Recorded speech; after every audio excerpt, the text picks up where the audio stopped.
Welcome back, brothers and heretics, to Grimhammer. Tonight's story, we dive into Lord Perturabo's trustworthy warlord of the Iron Warriors. Before we get into the madness, be sure to like and comment any videos and topics in the scene in the future. Be sure to subscribe from the Emperor or the Dark Gods. And I thank you guys for support. I've been killing it like always. Now, let's get to the madness. The warship's silence had no bells to mark the hour, no hymns to summon its crew to duty, no clean chime of disciplined order passing through its iron bones. It announced war by other means. Chains woke first. They rattled through the manufactorum decks in endless loops, dragging crates of bolt shells, promethium tanks, siege charges, armor plates, tank treads, body bags, and screaming men. The screams meant the chains were working. The silence of the ship's name had never referred to the absence of sound. It referred to the absence of mercy. The holds were cathedral vast, stacked with weaponry until the decks sagged under their burden. Smoke vomited from furnace stacks and hung beneath the ceiling like a diseased sky. Sparks fell in copper rain. Gangs of slaves moved through the gloom with iron collars around their throats, their backs striped raw by lash cables, their skin grey with ash and old fear. Every one of them had learned to work without looking up. Men who looked up too often saw things their minds lacked the strength to keep. Above them, on gantries slick with oil, warpsmiths moved among engines that breathed. Demon engines crouched in their restraint cradles, their hulls plated in black iron and hazard-striped armor, their claws twitching against adamantium shackles.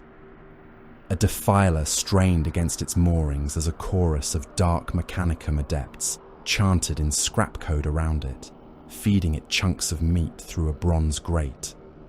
It chewed without a mouth, grinding bone somewhere inside its furnace belly.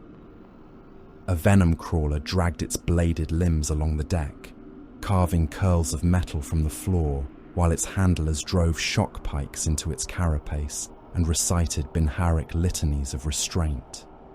Farther down the hold, obliterators stood in a row like diseased statues, their flesh fused with guns that shifted beneath their skin.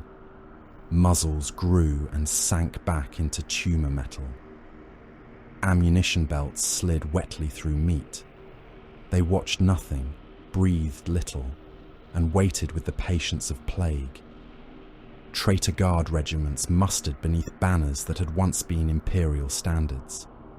The Aquila had been burned away, hacked apart, or nailed upside down beneath the iron skull of the 4th Legion. Their officers barked orders until their throats bled. Men loaded magazines with shaking hands. Others prayed to gods they did not understand. Some kissed rusted icons. Some whispered the name of Perturabo because they believed it would protect them. They were wrong, but belief made them easier to move. The Iron Warriors did not pray.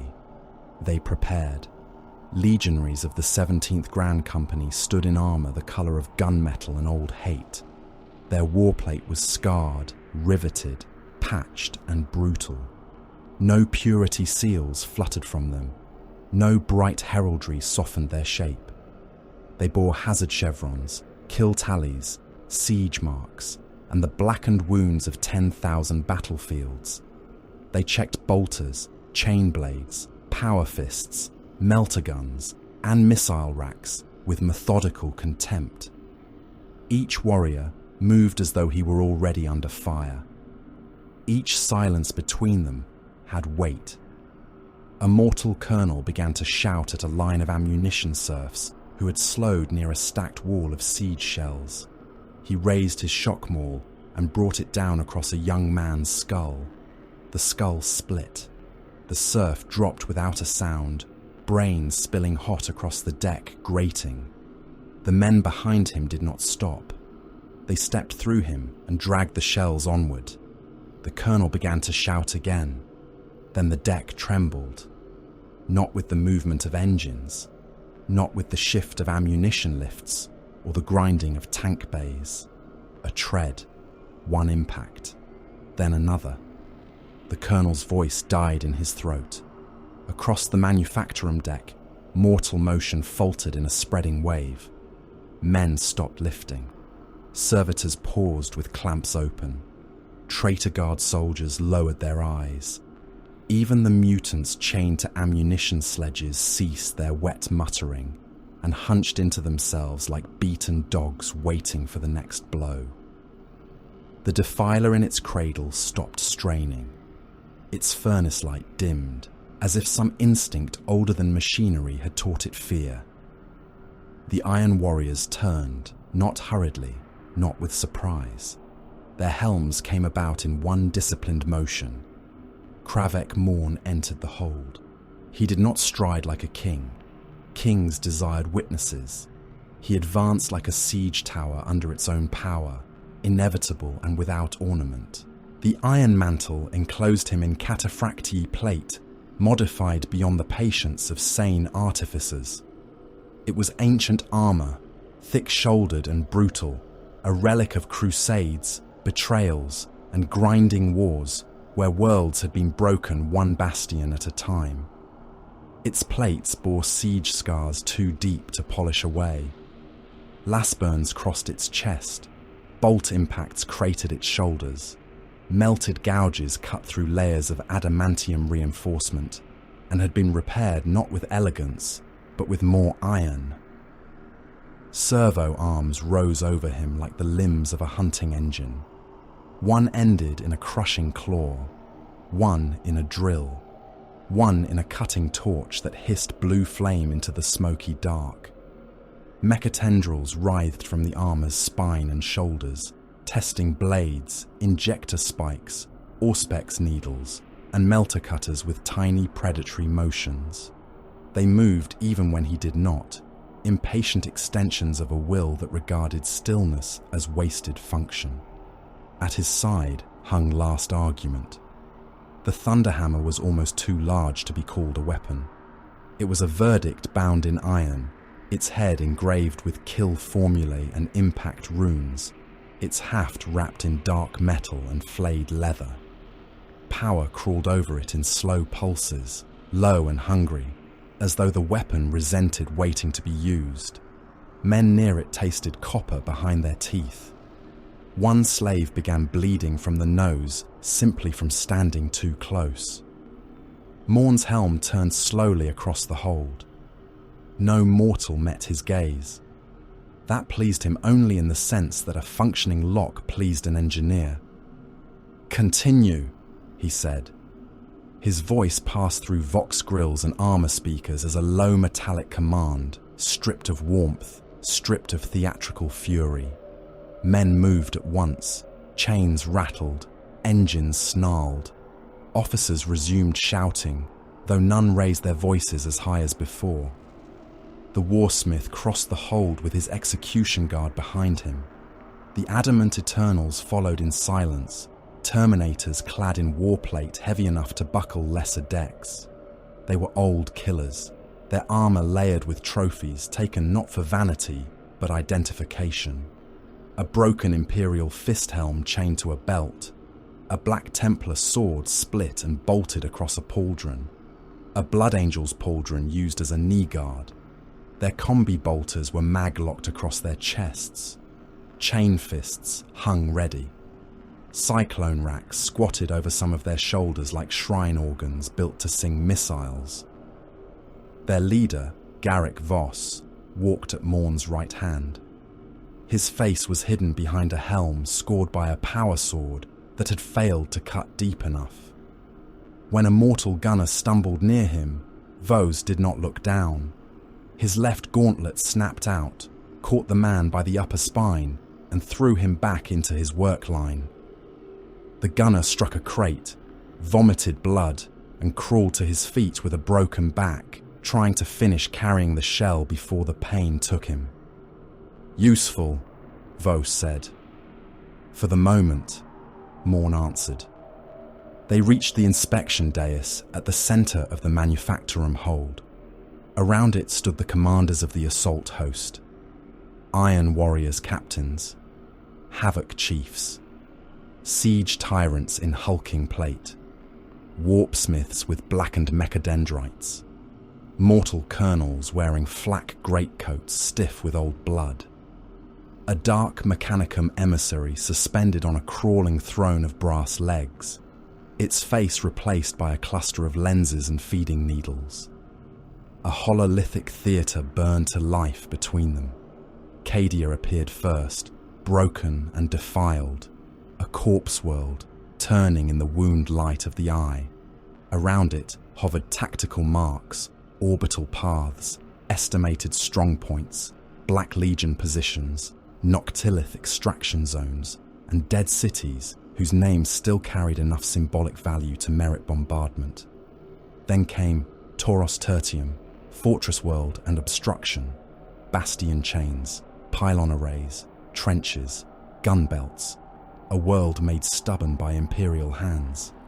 Beyond it, the outer systems around Agrippina flared in red projection. Forge routes, supply lines, shipyards, moon bastions, Mechanicus bastions and kill zones. The Cadian Gate, broken but not yet fully strangled. Morne looked upon it all without awe. The galaxy did not impress him. Scale did not impress him. Worlds were walls. Systems were corridors. Stars were lamps over a battlefield. Casualty projections, he said. A mortal general stepped forward too quickly. His name runes identified him as Garan Thule, commander of a penal armoured regiment drawn from 3 plate. For a moment there was only the hiss of hydraulics and the distant chewing of demon engines. A broken wall still blocks movement if men believe it stands, Morne said.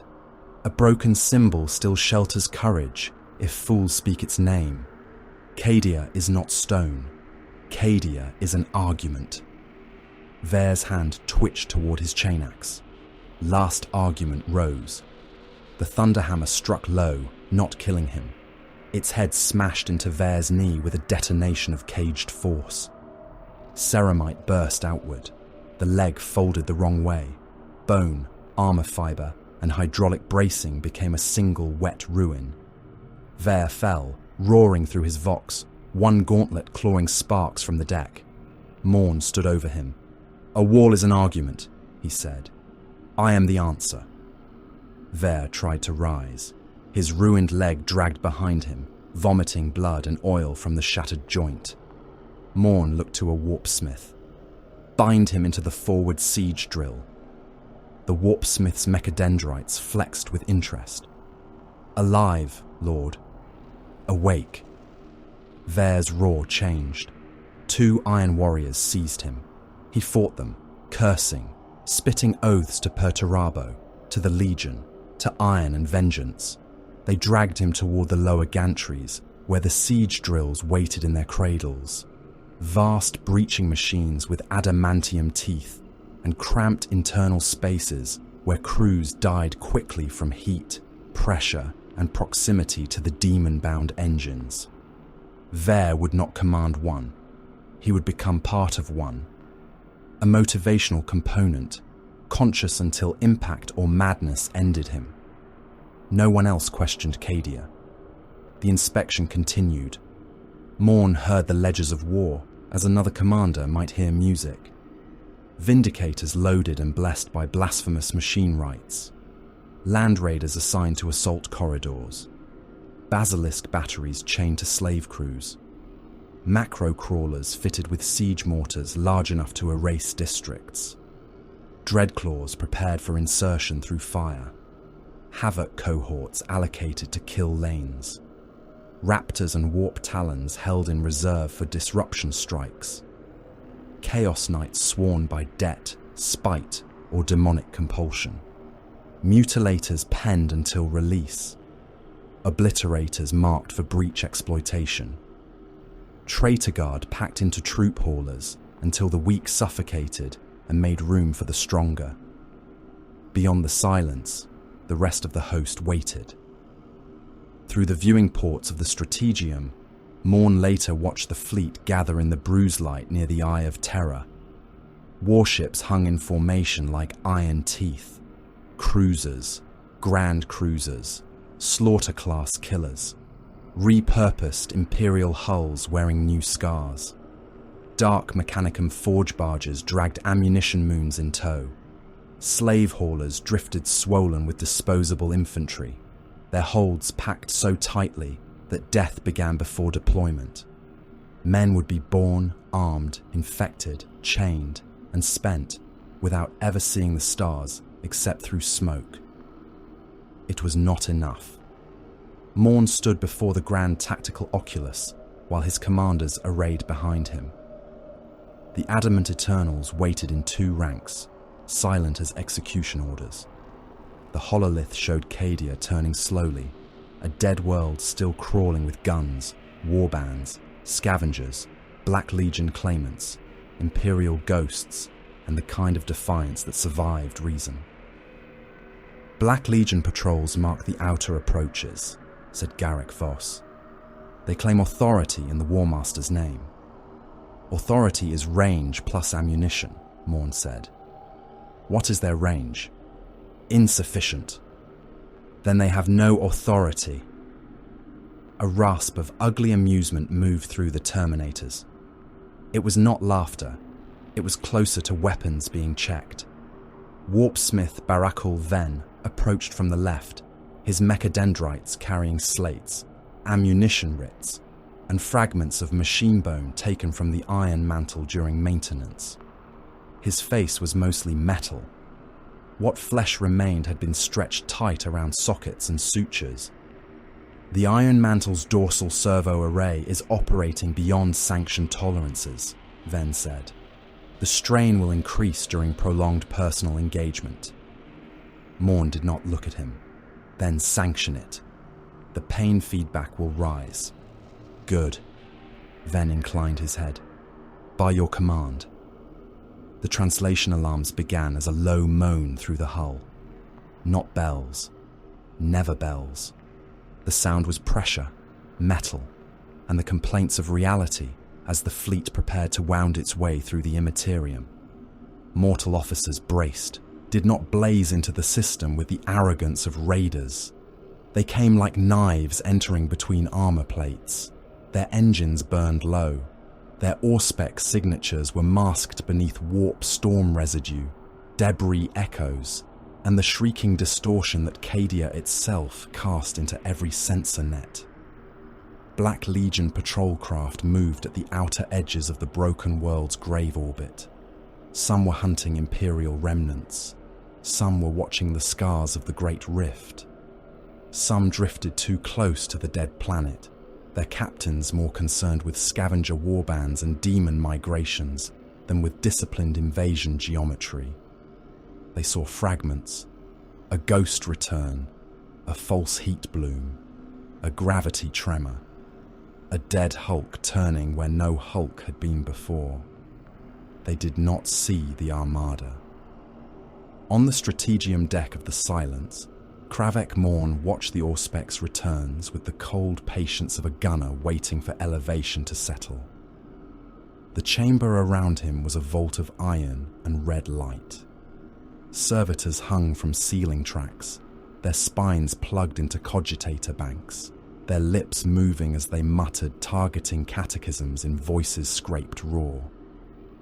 Dark Mechanicum adepts stood beside hololithic wells, feeding data through clawed fingers into engines that spat sparks and flies. The projection of Cadia rotated before Morne. It showed no beauty, no tragedy, no ghost of Imperial defiance worthy of reverence. It showed angles of descent, fire arcs, strong points, Black Legion armor concentrations, anti-orbital batteries, demon engine pens, kill zones, landing tolerances, estimated survival intervals. Casualty runes weighted dark along the lower edge of the display. Garrick Voss stood to Morne's right, motionless in Terminator plate. Behind him waited the Adamant Eternals, silent as gun turrets. Warpsmith Barakul Ven fed the strategium a stream of probability projections. his mechadendrites clicking over brass keys slick with machine oil. A Vox channel broke through the interference, forced open by authority codes wrapped in the eightfold arrogance of the Black Legion. This is Lord Iordax Quan, anointed commander of the Oubliette and sworn blade of the War Master. Unknown Iron Warriors elements, you trespass upon claimed ground. Halt your advance. Declare fealty of purpose. The corpse world belongs to the Black Legion by right of conquest and by the will of Abaddon the Despoiler. The Strategium remained silent. Morne did not answer at once. The hololith showed Black Legion patrol craft finally turning toward the first false returns. Too late. Always too late. The edges of the trap had already passed them. Quan spoke again, his voice thick with command and contempt. "Respond, Warsmith, or be treated as hostile." Morne laughed. It was not amusement. There was no warmth in it, no joy, no madness of bloodlust. The sound passed through his Vox grill like metal grinding over stone, brief and ugly and utterly without mirth. Several mortal officers on the deck flinched despite themselves. Morne leaned toward the command lectern. "You claim a fortress you did not build," he said. "You squat in the ashes of a wall another legion broke. You speak of right while hiding behind borrowed ruin." Quan's reply came with a growl of Vox distortion. "Mind your tongue, son of Perturabo. The War Master's patience is not infinite." "No fortress is infinite," Morne said. "No patience, no empire, no life, only pressure and failure. The Despoiler will hear of this. Then tell him to improve his patrol discipline." Morne severed the channel. A small silence followed. Then Barakul Ven's voice rasped through the machine gloom. "Enemy alert state rising. Orbital platforms cycling. Defense lasers waking. Helldrake signatures lifting from Mount Pyre and the Writhe." Morne watched the first red markers bloom. "Begin." The first assault wave launched from the slave haulers. They fell toward Cadia in thousands of craft, a swarm of rusted landers, drop barges, assault cages, converted bulk lifters, and disposable coffins with engines bolted to their backs. Their hulls were packed with cultists, mutants, penal soldiers, chained zealots, and traitor guard cohorts drawn from conquered worlds, whose names no one aboard the Silence bothered to remember. Many of the craft had no return capacity. Some had no landing systems beyond crude retro thrusters, and the hope that enough bodies inside would cushion impact for those not killed at once. Inside one such lander, Colonel Varnak Doe of the 89th Styx Hatemongers stood with one gauntlet locked around an overhead chain and the other resting on the pommel of his saber. The troop bay stank of sweat, oil, vomit, and cheap incense. His regiment had once served the Imperium in the ash wars of Styx Secundus. Then the world had starved. Then its commanders had turned. Then the Iron Warriors had come, and every surviving soldier had learned that treason was not freedom. It was merely a change in the direction from which the guns pointed. Doe wore a rebreather mask shaped like a snarling skull. Beneath it, his lips moved without sound as he watched his men. They were hard men, murderers, deserters, hive-born killers, trench rats, artillery loaders, oath breakers. They wore patched flak armour beneath grey greatcoats. Their laser guns had been repaired too many times. Their bayonets were long, triangular, and blackened to stop them shining. Many had iron brands burned into their foreheads, the mark of the 4th Legion. Around them, chained zealots screamed praises to the dark gods. Mutants drooled and strained against their harnesses.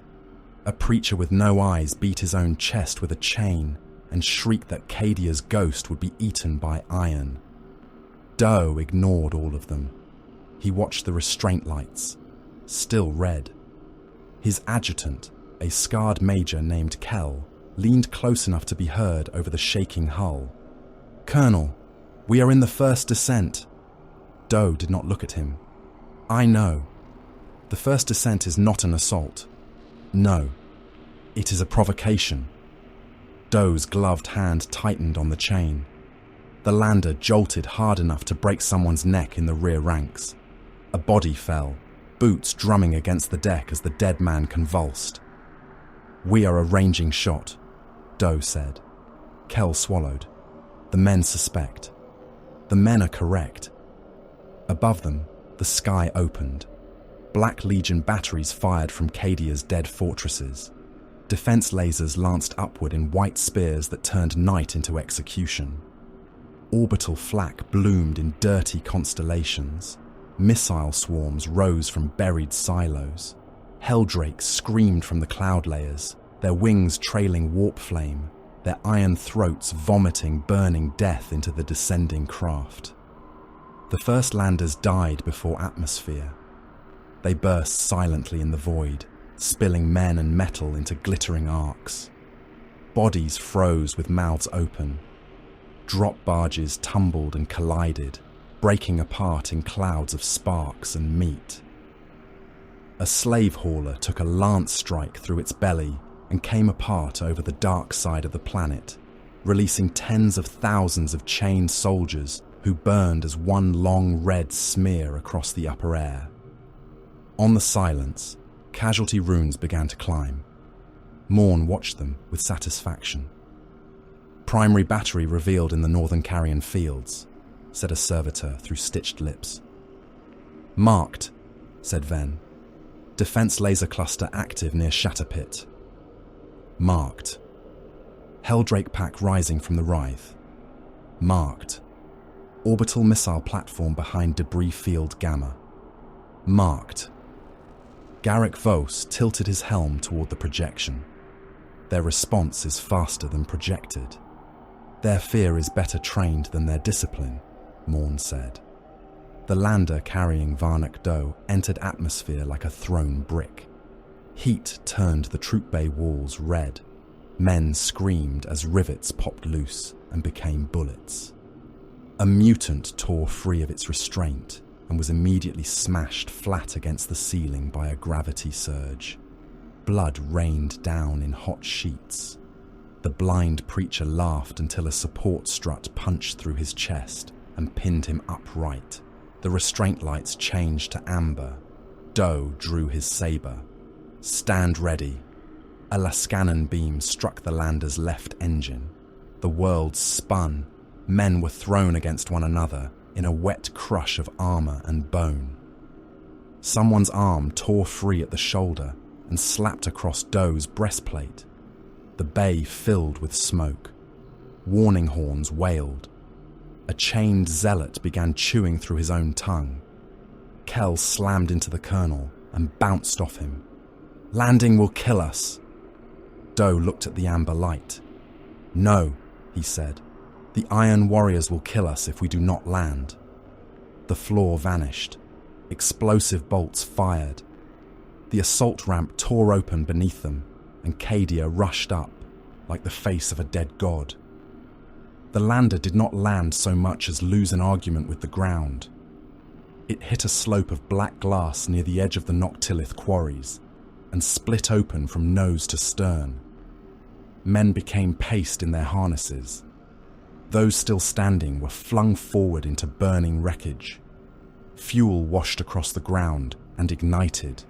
Mutants rolled through the flames, howling, their chains glowing red. Doe woke beneath a dead man. For a moment he thought he was blind. Then his rebreather cleared, and he saw Cadia through a veil of ash. The sky burned. Lander wrecks fell everywhere, trailing smoke like funeral banners. Black Legion fire stitched the plains. Men ran from the wreckage, some still burning, some without weapons, some without faces.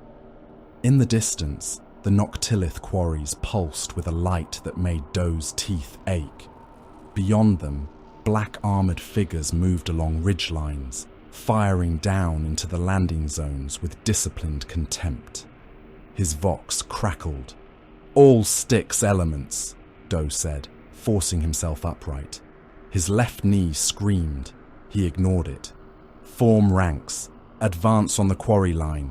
Heavy weapons to the fore."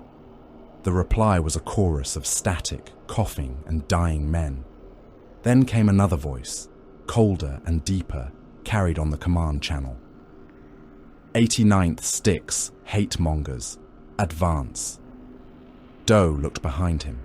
Iron Warriors kill servitors were emerging from the wreckage of a second lander, hunched machines with weapon limbs and skull faces, their targeting lenses already sweeping the survivors. Behind them strode 2 legionaries in iron plate, bolters held low. They did not speak. They did not need to. One of Doe's soldiers, a young trooper with shrapnel in his throat, stumbled away from the line. A kill servitor fired. The bolt took him in the spine and blew him open from the chest outward. His lungs slapped wetly onto the glass. The regiment advanced. They climbed over wreckage, over burning men, over those who begged to be carried. Doe shot one of his own corporals when the man stopped to drag his brother from beneath a crushed engine panel. Mercy would slow the column. Slowness would draw the servitors. The saber in Doe's hand became red before they had crossed 20 paces. Black Legion guns found them. Bolter fire cracked from the ridge, mass reactive shells punching men apart in sprays of armor fragments and meat. A heavy bolter opened from a bunker cut into the quarry face. It did not kill men so much as erase sections of formation. Bodies jumped, burst, folded, came apart. A shell struck Major Kell in the abdomen and detonated inside him, throwing pieces of his spine across Doe's coat. Doe kept moving. "Forward," he voxed. "Forward, you carrion filth. Forward or be rendered down for the guns." The 89th obeyed because terror had layers, and the nearest terror wore iron. Across Cadia, the same arithmetic unfolded. At the Screaming Gorge, cultist hosts poured into ravines where Black Legion guns cut them down in red avalanches. Their corpses jammed the lower passes so densely that later waves climbed over them and reached higher ground. In the Writhe, mutant columns were driven through ground that opened like flesh beneath their feet. Those swallowed became markers. Those who survived marked safe paths by accident. At the Carrion Fields, penal armor rolled into pre-sighted kill zones and died under Lascanan fire. Their burning hulls gave Morne the coordinates of enemy positions. At Shatterpit, dropcraft fell through spasms of broken gravity and smashed into one another, creating a rain of metal and bodies. Iron Warrior's Auspex engines tracked every incoming shot through the chaos. At Mount Pyre, chained zealots charged into demon fire and vanished screaming beneath flame hot enough to turn bone into white powder. In the living swamp, traitor guard companies sank waist-deep into hungry mire, while Black Legion raptors descended among them, cutting heads and laughing through vox grills. The survivors fired upward until their laser guns boiled. On the silence, Morne watched the war become legible. Column 3 has halted near the Western Quarry approach, Venn reported. Projected cause, demon engine contact, morale failure. The hololith magnified the image. A mob of cultists and traitor guard had stopped before a line of demon fire spilling from a Black Legion engine crawling through the ash. Men were turning back. Some threw down weapons. Others tried to dig into shell holes as if shallow dirt could save them. Morne's helm did not move. "Battery 6, he said. "Fire short." A mortal artillery officer stared up from his station. "Lord, that will strike our own advance elements." Morne looked at him. The officer lowered his head at once. Iron within. Moments later, Basilisks and corrupted Medusas from the second wave opened fire. The shells screamed down behind the stalled column, not onto the enemy, but onto the men who had hesitated. Earth erupted. Bodies vanished in black fountains. Survivors were thrown forward by blast pressure, deafened, bleeding, stumbling into the demon fire they had feared seconds before.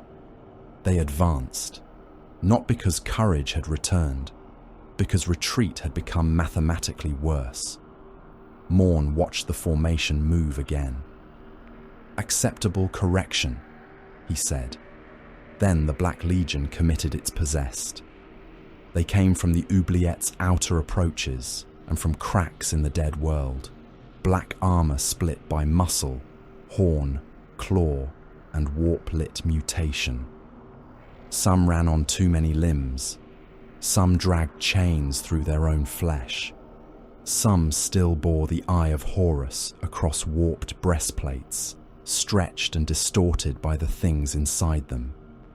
They struck the mortal waves like predators breaking into livestock pens. At the Noctilith quarries, Varnak Doe saw them descend. One landed among his forward platoon and killed 9 men before its feet had settled. Its claws opened a sergeant from groin to throat and shook the organs out like wet rope. Another seized a heavy weapon team and smashed them together until their armor, bones, and gun became a single tangled mass. A third took a Lascanon blast to the chest, laughed with 3 voices, and kept coming with its ribs glowing. Doe fired his bolt pistol until it clicked empty. He drew his saber and knew, with perfect clarity, that the weapon meant nothing. "Hold," he voxed. The line did not hold. It buckled, bled, and screamed. The possessed reached Doe's command knot. A captain beside him raised a plasma gun and fired too close. The shot blew the creature's arm off and cooked the captain inside his own armor when the gun vented back into his face. Doe felt hot flesh splash across his mask. The possessed turned towards him. For a heartbeat, he saw the thing inside the armor looking out. It had no hatred for him. Hatred would have dignified the moment. It saw him as sensation, meat, noise, warmth. Then Iron Warrior's bolters opened from behind, not to save him, to measure the possessed. Mass reactive shells hammered into the creature, walking across its torso in precise bursts. Havocs had reached a ridge above the landing zone, their weapons braced, their targeters feeding data back to the fleet. The possessed staggered, laughing, vomiting black bile. A missile took it in the waist and blew its lower body away. It crawled onward with its hands until a Lascanon cawed its skull. Doe fell to one knee, breathing hard. His command channel filled with Iron Warriors' voices, clipped and cold. Possessed response confirmed. Elite reserves deployed early. Quan commits aggressively. Marking approach corridors. "Do not reinforce," Morne said from orbit. "Let them spend themselves on meat." Doe heard the order. He understood then with a clarity that felt almost holy in its horror. They had not been sent to win ground. They had not even been sent to hold it. Their fear, their courage, their treason, their wounds, their deaths, all of it was a measuring device in the hands of a commander who did not need to hate them to destroy them. He looked across the quarry field. The 89th Styx hate-mongers were dying in heaps. Men fired into smoke until claws took them. Mutants burst under bolter fire. Cultists crawled with their intestines dragging behind them, still trying to chant. Black Legion guns roared from positions now fully revealed. Above, Helldrakes circled and burned, their patterns tracked by cold eyes in orbit. Doe laughed once, bitter and wet inside his mask. Then he stood. "Forward," he said, though almost no one remained to hear him. On the silence, the casualty runes had climbed past the first million. Morne studied the projection. The Black Legion defenses were no longer unknowns. They were lines, arcs, timings, habits, arrogance translated into geometry. Garrick Voss stepped closer. The first wave is effectively destroyed. It has completed its function. The enemy believes the invasion has begun. Morne's servo arms flexed behind him. In the hololith, new markers appeared across Cadia's orbit and within the debris fields. Hidden craft, powered down long before the main fleet's arrival, began to wake. Iron Warrior's assets concealed among wreckage, dead stations, and false hulks stirred like blades being drawn from beneath a cloak.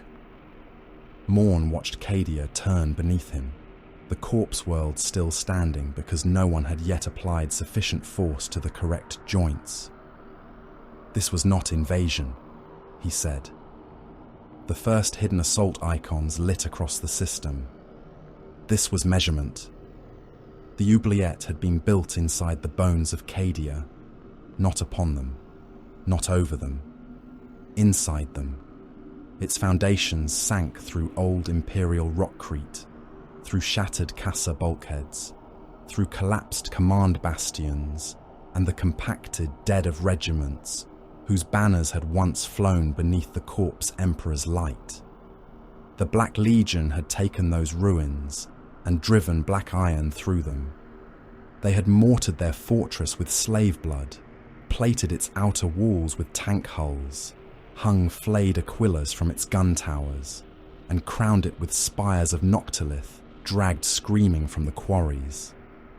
Those spires bent the air around them. Voices whispered from their edges. Men who looked too long at the Blackstone saw their own deaths reflected in its depths, again and again, each ending worse than the last. Lord Yordax Quan stood in the command vault at the fortress heart and watched his war burn. The chamber was vast and ugly, a cathedral of conquest without grace. Its ceiling disappeared into smoke and hanging chains. Its walls were plated with black ceramite and old imperial marble. The latter retained only so the Black Legion could stand upon the bones of what they had defiled. Display engines showed the surface war in jittering hololithic fragments. Landing zones choked with corpses. Iron Warriors' slave waves advancing into fire. Helldrakes circling over carrion plains. Possessed tearing mortal regiments into wet ruin. Defense batteries firing until their barrels glowed. Quan watched it all from a throne of salvaged adamantium, though he did not sit. He was too proud to look at war from a seated position. He wore Terminator plate the colour of the void between stars, trimmed in brass and scarred by centuries of murder. The eye of Horus glared from his chest in gold and black.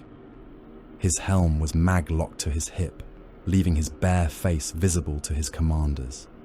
It was a warlord's face, hard as cut stone, with ritual scars crossing one cheek and a bionic eye glowing red in a socket of black iron. He had the presence of a blade held at another man's throat. Every warrior in the vault knew that a word from him could mean advancement, mutilation, or death. Around him gathered his lieutenants, Black Legion Terminators with trophies hanging from their armor, sorcerers robed in flayed skin and broken mail, warband champions bearing demon blades and trophy racks, mortal strategists wired into command lecterns, their skulls opened and their brains spliced into cogitator stacks. The dead advised more faithfully than the living. A sorcerer named Marduk Val bent over a ring of ward menhirs arranged around a pool of dark fluid. Each menhir was a shard of noctilith carved with runes that hurt the eye. Bound psychers knelt between the stones, their mouths sewn shut with copper wire. Their hands had been nailed to the floor. Their terror fed the ritual. Quan looked at the hololith of the Iron Warriors' fleet. "They throw carrion at our guns," he said. One of his lieutenants, a hulking champion named Sar Kulda, laughed through broken teeth. "Then let them. The corpse world drinks. We will drown them before they see our walls." Quan's bionic eye clicked as it focused on the landing icons. No, Morne is not drowning men. He is counting ripples. The laughter died. Quan hated the Iron Warriors with the clean contempt of a warrior who believed himself heir to the Long War's true purpose. The sons of Perturabo were useful in sieges, yes. Useful like artillery. Useful like minefields. Useful like plague. But they were bitter things, forever measuring slights, forever pretending spite was strategy. The Black Legion had, burning.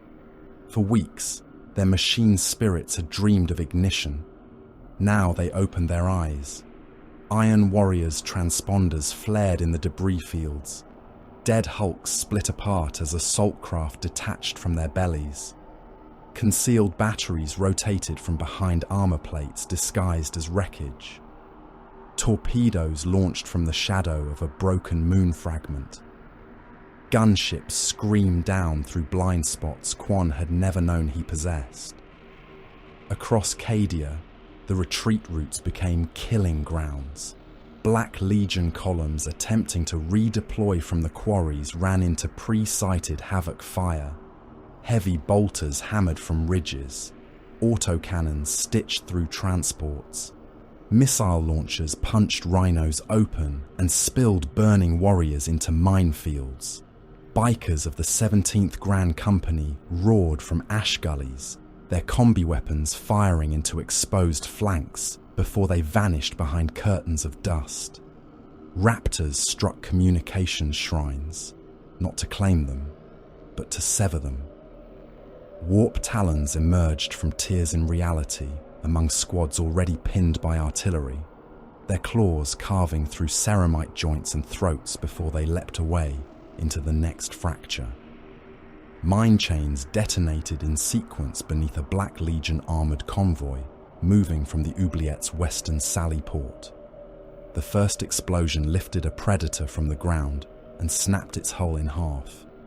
The second blew the lead land raider sideways into a rock wall. The third and fourth erupted beneath the infantry following behind, mixing traitor Astartes, cult troops, shattered armour, and black mud into a single steaming trench of ruin.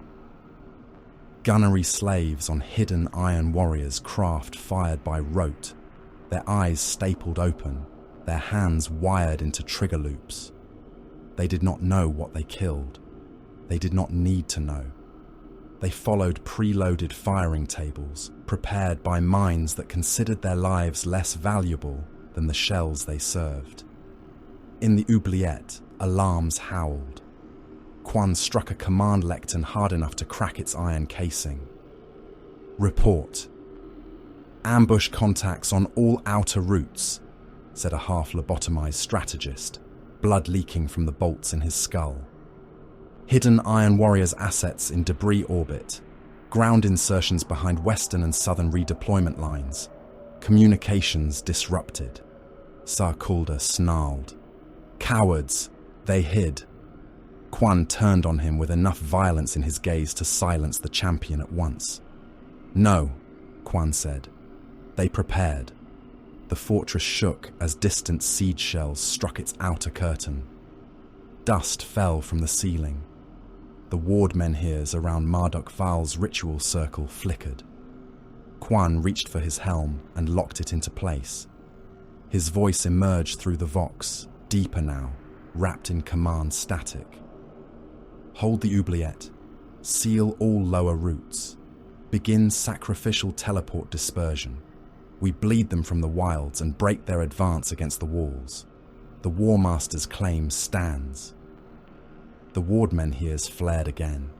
Hidden beneath the fortress, slave pits opened. Prisoners were dragged screaming onto teleport sigils and butchered by masked cult adepts. Blood ran through channels cut into blackstone. The oubliettes' escape routes were not tunnels of earth, but wounds through the immaterium, paid for in meat and terror. Quan meant to scatter his warriors into Cadia's corrupted wilderness, to make Morne fight for every ruin, every quarry, every poisoned ridge. Morne had already measured the ritual lattice. "Teleport lock unstable," Barakul Ven said aboard the Silence. "Enemy ward structure is active. Penetration will be costly." Morne lifted last argument from its maglock. The thunder hammer woke in his grip, power growling through its head. Cost is not prohibition. Garek Vos turned to the Adamant Eternals. "Prepare translation." The Terminators made no reply. They checked weapons. Chain fists revved once and fell silent. Combi bolters cycled, armor seals locked. Names of kill zones scrolled across retinal displays. Morne stepped onto the teleport dais. Runes ignited beneath his boots. The chamber filled with ozone, hot iron, and the taste of blood. Dark Mechanicum adepts began the rite, their voices breaking into Binharic shrieks as they forced coordinates through the storm geometry. The oubliettes' wards fought back. The air screamed. A mortal attendant, too close to the dais, turned inside out in a splash of bones and organs that slapped across the floor and kept twitching. Morne did not look down. "Begin," he said. Reality broke. Teleportation was not movement. It was violation. It seized warriors from one place and forced them through a region where distance had no meaning and hate could grow teeth. The Adamant Eternals endured it in silence, but endurance did not spare them. One Terminator arrived in the oubliette, fused from the waist down into a wall of blackstone. His upper body materialized alive, arms thrashing, combi bolter firing wildly as his armor and organs became part of the fortress. Another emerged folded through his own shoulder plate, screaming through a Vox grill clogged with blood before his reactor pack detonated. A third appeared with his left arm missing, the chain fist still revving somewhere in the immaterium. Kravek Morne stepped from the distortion untouched. The warp snapped closed behind him like a door afraid to remain open. He stood in the oubliette's command vault, the iron mantle bleeding witchlight from its edges, servo arms unfolding over his shoulders. Around him, the first seconds of shock died. Then the chamber became a slaughterhouse for demigods. Black Legion Terminators opened fire at point-blank range. Combi bolters roared. Shells detonated across Iron Warrior's plate, blasting chunks of ceramite free, hammering warriors backward, chewing through weaker joints. The Adamant Eternals answered without formation cries or glory oaths. They fired into faces, knees, weapon mounts, throat seals. Their chain fists came alive with shrieking teeth. There was no room for elegance. A Black Legion Terminator drove a lightning claw through an Iron Warrior's breastplate, punched deep, and ripped out both hearts in a steaming knot of meat and cables. The Iron Warrior did not fall at once. He headbutted his killer hard enough to crack the Black Legion helm, then triggered a crack grenade between them. Both vanished in a burst of white flame and black armor shards. Garek Vos took a power axe against his shoulder, lost half his pauldron, and answered by driving his chain fist up under the attacker's helm. The weapon chewed through gorget, jaw, skull, and helm in a gush of bone fragments and eye lens glass. He shook the corpse free and fired into another warrior's abdomen until the armor burst outward. Morne advanced through the center. A Black Legion champion charged him with a demon blade howling in both hands. Morne's left servo arm caught the blade mid-swing. The demon weapon screamed as the claw crushed its edge. His right mechatendril punched an injector spike through the champion's eye lens, flooding the helm with acid and nerve toxin. The warrior convulsed. Morne's combi bolter barked once, twice, thrice into his chest, each shell detonating inside the plate. The champion fell open. Another struck Morne from the flank with a thunderhammer. The blow staggered the iron mantle half a step. The deck cracked beneath Morne's boot. Half a step was all the concession he granted. Last Argument came around in a brutal arc and took the attacker in the side. The hammer's field detonated on impact. Cataphractii plate buckled inward. Ribs, secondary heart, spine, and reactor shielding collapsed together. The Black Legion Terminator struck the wall as a sack of broken armor filled with red pulp. Quan entered the battle like a warlord should, with his blade drawn and the eye of Horus burning on his chest. He killed an adamant Eternal with his first blow, driving a power sword through the warrior's throat seal and tearing the helm free in a spray of blood and cabling. With his other hand, he fired a combi melter into another iron warrior at such close range that the warrior's torso became a glowing ruin. Quan moved with the brutal certainty of command, his every strike backed by centuries of war in the despoiler's shadow. "Morne," Quan voxed across the chamber. "You come into my fortress by witch trick and butcher's arithmetic. Is this the strength of Perturabo's sons?" Morne turned towards him. Between them, warriors died. The command vault shook under gunfire. Marduk Val tried to raise a barrier of warp light, but one of Morne's servo arms detached a drill-headed limb and launched it like a spear. It punched through the sorcerer's chest and pinned him to a wardmen here. His spell collapsed into screaming sparks. The bound psychers around him burst one after another, their skulls opening like overripe fruit. Quan stepped over a dying iron warrior and raised his blade. "The Warmaster broke the gate to the Imperium," he said. "Abaddon cast Cadia down. Abaddon wounds the galaxy. You are scavengers crawling in the shadow of his triumph." Morne walked forward. "Your Warmaster breaks gates," he said. "My father builds the war that follows." Quan attacked. Blade met hammer in a crash that shattered the command dais behind them. Quan was fast for a warrior in Terminator plate, faster than his mass had any right to allow. His sword cut sparks from the iron mantle, scoring Morne's chest, biting into a servo arm, severing one writhing mechatendril. Morne accepted each wound as data. He gave ground once, not in retreat, but to draw Quan into a killing angle. Quan saw the motion and pressed harder. "For the Warmaster," he snarled. "For function," Morne answered. Last Argument struck Quan's blade aside with a blow that overloaded its power field for a heartbeat. A servo arm clamped onto Quan's right shoulder and locked him in place. The Black Legion Lord roared and drove his fist into Morne's helm, cracking an optic lens. Morne's head snapped back. His hammer did not. Last Argument rose. Quan tried to bring his sword back across his body, too slow. The thunderhammer came down into his guard and through it. The detonation filled the chamber with white force. Quan's blade snapped. His forearm shattered. His breastplate caved inward beneath the hammerhead. The eye of Horus crushed into his chest cavity. Armor, ribs, lungs, hearts, command implants and pride collapsed under the blow. Quan struck the deck on his knees. For a moment, impossibly, he tried to rise. Morne stood over him. Quan's Vox grill spat blood. "The Warmaster will..." Morne brought Last Argument down again.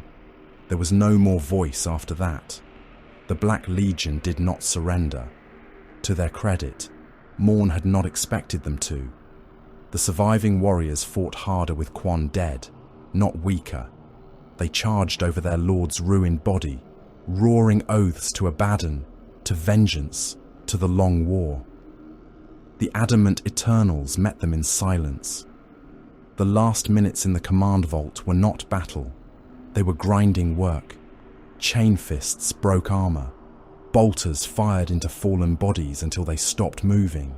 Servo arms tore helms free and crushed the skulls within. When it ended, the command vault was carpeted in ceramite shards, shell casings, black blood, split organs, broken weapons, and the dead of 2 legions. Kravek Morne stood with one arm hanging useless at his side. Of the adamant Eternals who had translated with Morne, many were dead. Others were crippled. One crawled across the floor with both legs gone, still trying to reach his weapon. Barakel Ven's voice crackled through the vox. Teleport extraction compromised. Oubliette resistance persists in lower levels. Several of our wounded remain combat capable if recovered. Morne looked across the chamber. He saw Iron Warriors, Black Legion, slaves, sorcerers, all reduced to obstruction and residue. Seal the fortress, he said. Ven paused. Clarify. Flood the oubliette with promethium. Outer vents first, lower levels second. Ignite from beneath. Kravek Morne turned his damaged helm toward Morne. Some of ours remain below. Morne walked to Quan's corpse and wrenched last argument free from what had been his chest. They failed to remain mobile. No one argued. Soon the oubliette began to burn from the inside. Promethium poured through ventilation shafts, ammunition lifts, slave tunnels, teleport chapels, and wounded corridors. Black Legion survivors burned beside Iron Warriors too damaged to retreat. Their vox channels filled with curses, prayers, kill tallies, and then static. Flame climbed the Noctilith walls and painted the Blackstone with reflections like imprisoned suns. Kravek Morne stood in the command vault while smoke gathered around him. Cadia's war still raged beyond the fortress. The first assault waves were dead. The Black Legion's outer routes were cut. Quan was a ruin at his feet. The oubliette, once a claim of ownership, had become a furnace. Morne opened a channel to the fleet. Command obstruction removed, he said. Begin reduction of remaining positions. A pause followed, filled by the crackle of burning traitors. Then his voice went, out over Iron Warrior's frequencies, cold enough to survive the fire. Victory is not possession. It is the removal of all alternatives. The oubliette burned for 3 days before its screams became background noise. Promethium ran through the fortress arteries in molten streams, pouring down munition lifts, slave ramps, ventilation shafts, and teleport chapels. The flames did not cleanse. Nothing on Cadia could be cleansed. Fire only changed the manner of defilement. Black Legion warriors died in armor that had endured centuries of war, their ceramite shells glowing red around flesh that boiled before it burned. Iron warriors too, wounded to withdraw, died beside them, cursing through vox grills until their lungs charred and their ammunition cooked off in their hands. Mortal slaves fled into sealed doors, clawing at iron until their fingertips broke and their palms became red smears on the walls. Kravek Morne did not listen to the screams. He stood outside the oubliette's cracked southern bastion while its upper spires collapsed inward, each falling tower scattering blackstone shards across the ash wastes like fragments of a murdered knight. The iron mantle hissed around him, bleeding heat from its joints. Ash gathered on his pauldrons and slid from the scars in his plate. Last argument rested head down on the ground beside him, the Thunderhammer's field dormant, but not sleeping. Before him, Cadia was being converted from battlefield to ledger. The Black Legion had fractured after Yordax Quan's death. That did not mean they had broken cleanly. A broken enemy was often more dangerous than an ordered one. Ordered men obeyed lines. Broken men fled into angles not yet calculated. Some of Quan's warriors retreated into Cadia's warp-touched wilderness, seeking the writhe, the living swamp, the corpse mines, or the screaming fault lines beneath Mount Pyre. Some gathered around lesser champions and declared oaths of revenge in Abaddon's name. Some died in last stands, locking themselves into bunker systems and forcing the Iron Warriors to spend shells, time, and bodies to remove them. Others transmitted offers of accord, speaking of shared hatred, the Long War, the false emperor, and the need for unity against the Imperium. Morne rejected every channel, not with rhetoric, not with insult, with coordinates. Every parley transmission became a target marker. Every banner raised in the War Master's name became a shelling priority. Every surviving Black Legion warrior on Cadia became contamination in Perturabo's design. "They are not allies," Morne said, when one mortal signal officer dared ask whether the parley channels should be preserved for deception. "They are residue." The signal officer bowed hard enough to split the scab across his forehead. "I am within, Lord." Residue is removed. Across the dead world, the purgation began. Cadia became a grid. Not a planet, not a symbol, not a grave, a grid. In the carrion fields, Iron Warriors' artillery batteries fired without pause until the corpse-fat fires were hidden beneath walls of dust. Shells walked across trench systems where Black Legion survivors had gathered among the dead Imperial tanks. The first barrage broke their armor. The second collapsed the trenches. The third was fired only because Morne disliked assumptions. In the Screaming Gorge, Havocs established kill platforms along both cliffs and poured autocannon fire into the ravine until the stone walls ran black with blood and oil. Raptors swept the heights afterward, not to hunt survivors, but to confirm absence of movement. Anything moving was killed. Anything not moving was shot once and logged.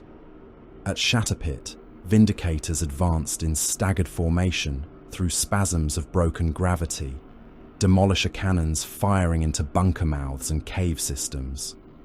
A squad of Black Legion Chosen counterattacked from beneath a tilted Manufactorum slab, killing 3 tanks with melter charges before a warpsmith collapsed the entire district onto them. Their deaths were marked as enemy elite assets neutralized. The loss of the tanks was marked as irritating. In the living swamp, traitor mortals and scavenger cults were driven into the mire by Iron Warriors' kill servitors. The swamp took many before the guns did. Men sank slowly, screaming as mud filled their mouths, and something beneath the surface pulled them down by the ankles. The kill servitors waited until the swamp. Elements. Impact pattern 1 square kilometer. Fire until the ground loses depth. Ven turned all 6 of his visible optics toward Morne. The expenditure is disproportionate. Yes, the target has no military significance. Morne's servo arms flexed, their claws opening and closing with soft hydraulic hunger. Symbols are fortifications in the mind. They are breached by excess. Ven bowed his head. "By your command." The guns spoke. Across the western ruin field, an entire artillery group shifted elevation. Basilisks bucked on their stabilizers. Medusas hurled shells heavy enough to collapse buried roads. Siege mortars fired in a rhythm like the heartbeat of an angry god. The first impact swallowed the shrine bunker. The second erased the structures above it. The third and fourth tore open the ground and flung buried chambers into the air. The bombardment continued long after no living throat could have remained. Dust climbed into the sky. The transmission died. Morne waited until the Auspex showed no subterranean cavities left intact. "Record the phrase as suppressed in that sector," he said. Then entered the notation. Deck had arrived at dusk, if the bruised dimming of Cadia's sky could still be called dusk. He came in a Land Raider whose hull bore the chevrons of the Iron Warriors and the scars of 1,000 wall breaches. He was a warsmith of hard reputation, broad even for an Astartes, clad in modified war plate, layered with siege harnesses and ammunition feeds.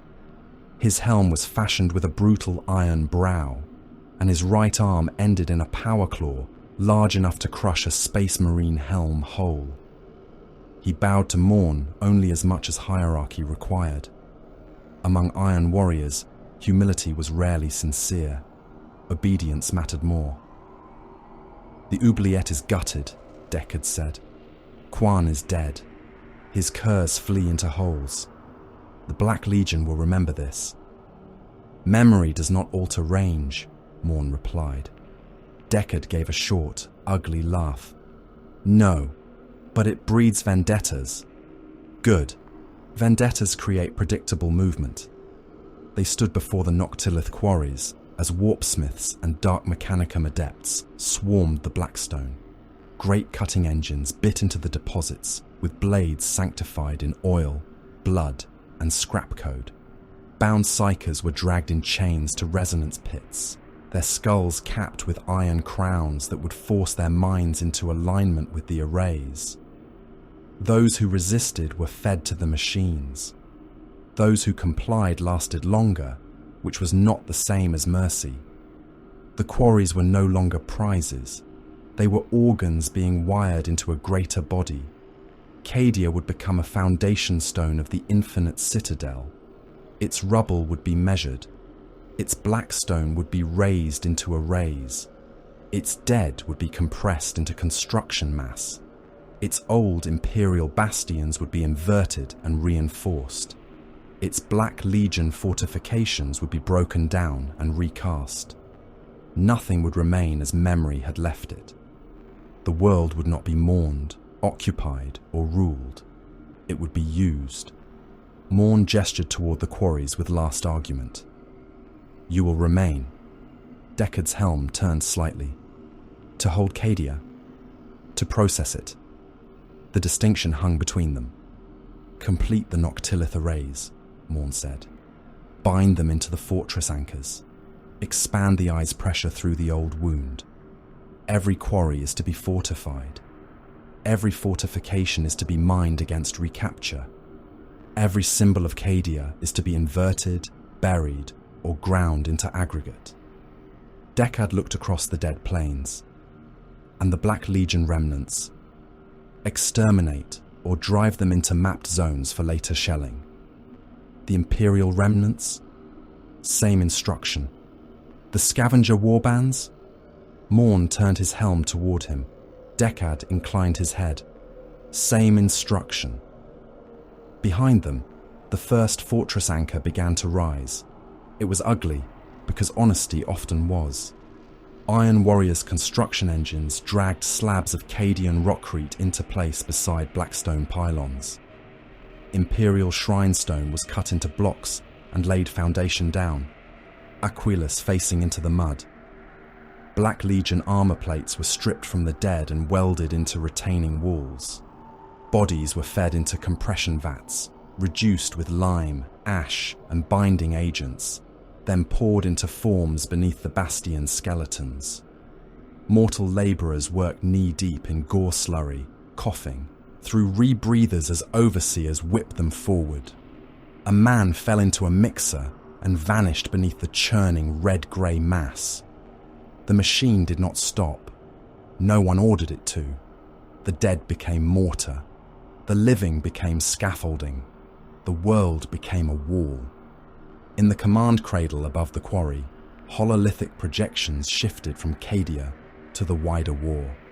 Tauros Tertium appeared as a fortress world of hard lines and stubborn geometry, its pylon arrays marked in warning amber. Reports scrolled beside it. Guard deployments, bastion density, defense lasers, subterranean munition networks. The world had become vital after Cadia's fall. a locked fist near the sundered gate, a place where the Imperium still believed resistance could hold back the swelling dark. Morne studied it with more interest than he had given the corpse field. A living fortress was always preferable to a dead symbol. A living fortress could be humiliated in stages. Tauros Tertium continues to resist the eye's expansion, Venn reported. Its pylon structures remain partially functional. Imperial reinforcement likelihood is high. Probability of Adeptus Astartes' presence increasing. Dawn's sons? Morne asked. Possible. The chamber seemed to grow colder. Garrick Voss flexed his chain fist. Then we will have stone worth breaking. Morne stared at Tauros Tertium until the projection reflected in his cracked optic lens. Prepare the fleet. Deckard looked from the projection to Morne. Cadia is not yet silent. No, Morne said. That is why you remain. The departure began before the fortress anchor's first level had cooled. Ships lifted from Cadia's orbit in disciplined sequence. Slave haulers emptied of their first cargo were refilled with prisoners, rubble, ammunition, and wounded sorted for usefulness. Warships bearing fresh scars from the purgation turned their prows toward the next obstruction. The silence hung above the corpse world like a judgment not yet fully delivered. Morne stood in its strategium, watching Cadia recede through the oculus. Below, the oubliettes smouldered. The Noctilith quarries crawled with industry. Artillery still flashed across the dark plains. Black smoke veiled old Casa ruins. New iron skeletons rose where Imperial bastions had fallen. Cadia had once stood against the eye. Now it would help widen the wound it had resisted. Morne did not look back, because sentiment required an error in priorities. Deckard's image flickered in the hololith, grainy through atmospheric distortion. Final instruction, Warsmith?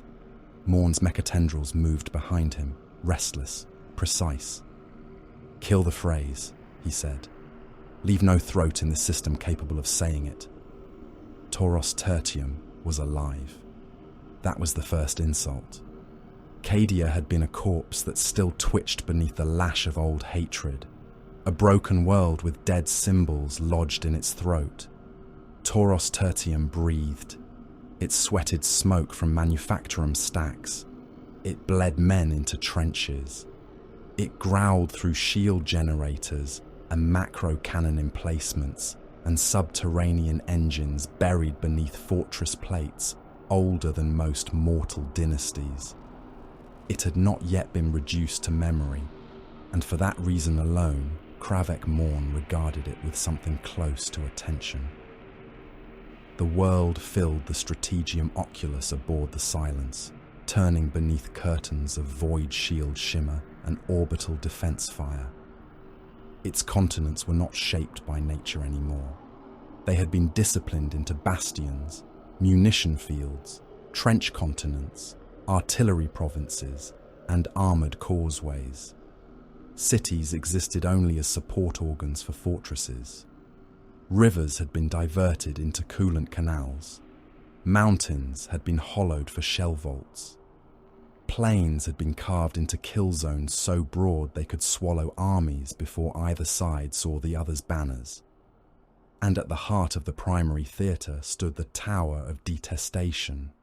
It rose from the planet's northern warbelt like an accusation made of rockcrete, adamantium, and stubbornness. It was not a tower in the mortal sense. It was a fortress complex so vast that weather broke against its upper bastions. Its curtain walls were layered in depth, ring within ring, each protected by trenchworks, minefields, void shield nodes, macro flak towers, defense lasers, armored rail lines, and pylon arrays that stabbed upward in black geometric defiance. The tower was command citadel, artillery, throne, supply vault, signal choir, shrine fortress, and killing engine in one. Morne stared at it in silence. Around him, the commanders of the 17th Grand Company waited in ordered ranks. Kravek Voss stood with the adamant Eternals like statues cut from iron. Barakul Ven fed data through the hololithic engines, his mechadendrites clicking in soft irritation. Mortal colonels stood farther back, permitted to hear but not to matter. The projection shifted, revealing the defenders in layers. Cadian shock troopers held the inner bastion approaches, survivors and successors of a dead world whose name Morne had ordered killed. Mordian Iron Guard regiments occupied the parade line trenches and fire steps, their formations precise even under orbital bombardment. Planetary defense forces filled the lower works in their millions, stiffened by commissars, priests, and fear of what came if the lines broke. Artillery cohorts nested in hardened casemates. Lehman Russ squadrons waited behind blast gates. Super heavy armor rested under camouflage fields and prayer wards. Munition vaults ran beneath the crust like iron roots. More Imperial reinforcements were still translating in-system. Morne disliked that. Not because reinforcements changed the outcome, because arrival schedules introduced variables. "The fortress has delayed 3 previous assaults," said Ven. 2 by independent warbands, 1 by a composite host of lesser legions and renegade armor. All failed to achieve inner curtain penetration. "Then they were not assaults," Morne said. "They were noise." A mortal colonel dared to speak. "Lord Warsmith, the world is heavily provisioned. Their trenches run beyond Auspec's horizon. Their pylon structures interfere with warp pressure and demon manifestation." Morne turned his helm a fraction. The colonel stopped breathing. "Obstructions are named so they can be removed," Morne said. He lifted one iron hand toward the hololith, and red lines appeared across the outer defense belts. "Crush the outworks, isolate the bastions, seed the trench arteries with demon engines, cut their command vox, break their armor reserves when they emerge, reduce the tower only after it has watched the world die around it." Kravek Voss gave a low vox click of approval. "Blunt," said Ven, "deliberately. Expected losses?" Morne watched the first projected casualty marks crawl upward across the display. "Useful." On Tauros Tertium, Marshal Holt Severian of the Mordian Iron Guard stood upon the firestep of Bastion Line Oster and watched the sky blacken with enemy descent. He was a narrow man in a long blue-black coat, his breastplate polished despite the ash rain, his white-gloved hands folded over the head of his command cane. His moustache was cut with parade ground precision. His cap bore the winged skull of the Astra Militarum and the old iron badge of Mordian command. His face showed neither fear nor hope. Both were disorderly. Behind him, the men of the Mordian 109th stood in firing ranks along the trench parapets, laser guns locked at rest, bayonets fixed, boots aligned by habit, even with artillery tremors rolling through the ground. Their uniforms were stained by weeks of bombardment, but their posture remained rigid. Severian had shot men for less than a crooked line. He had also stood among them through every barrage.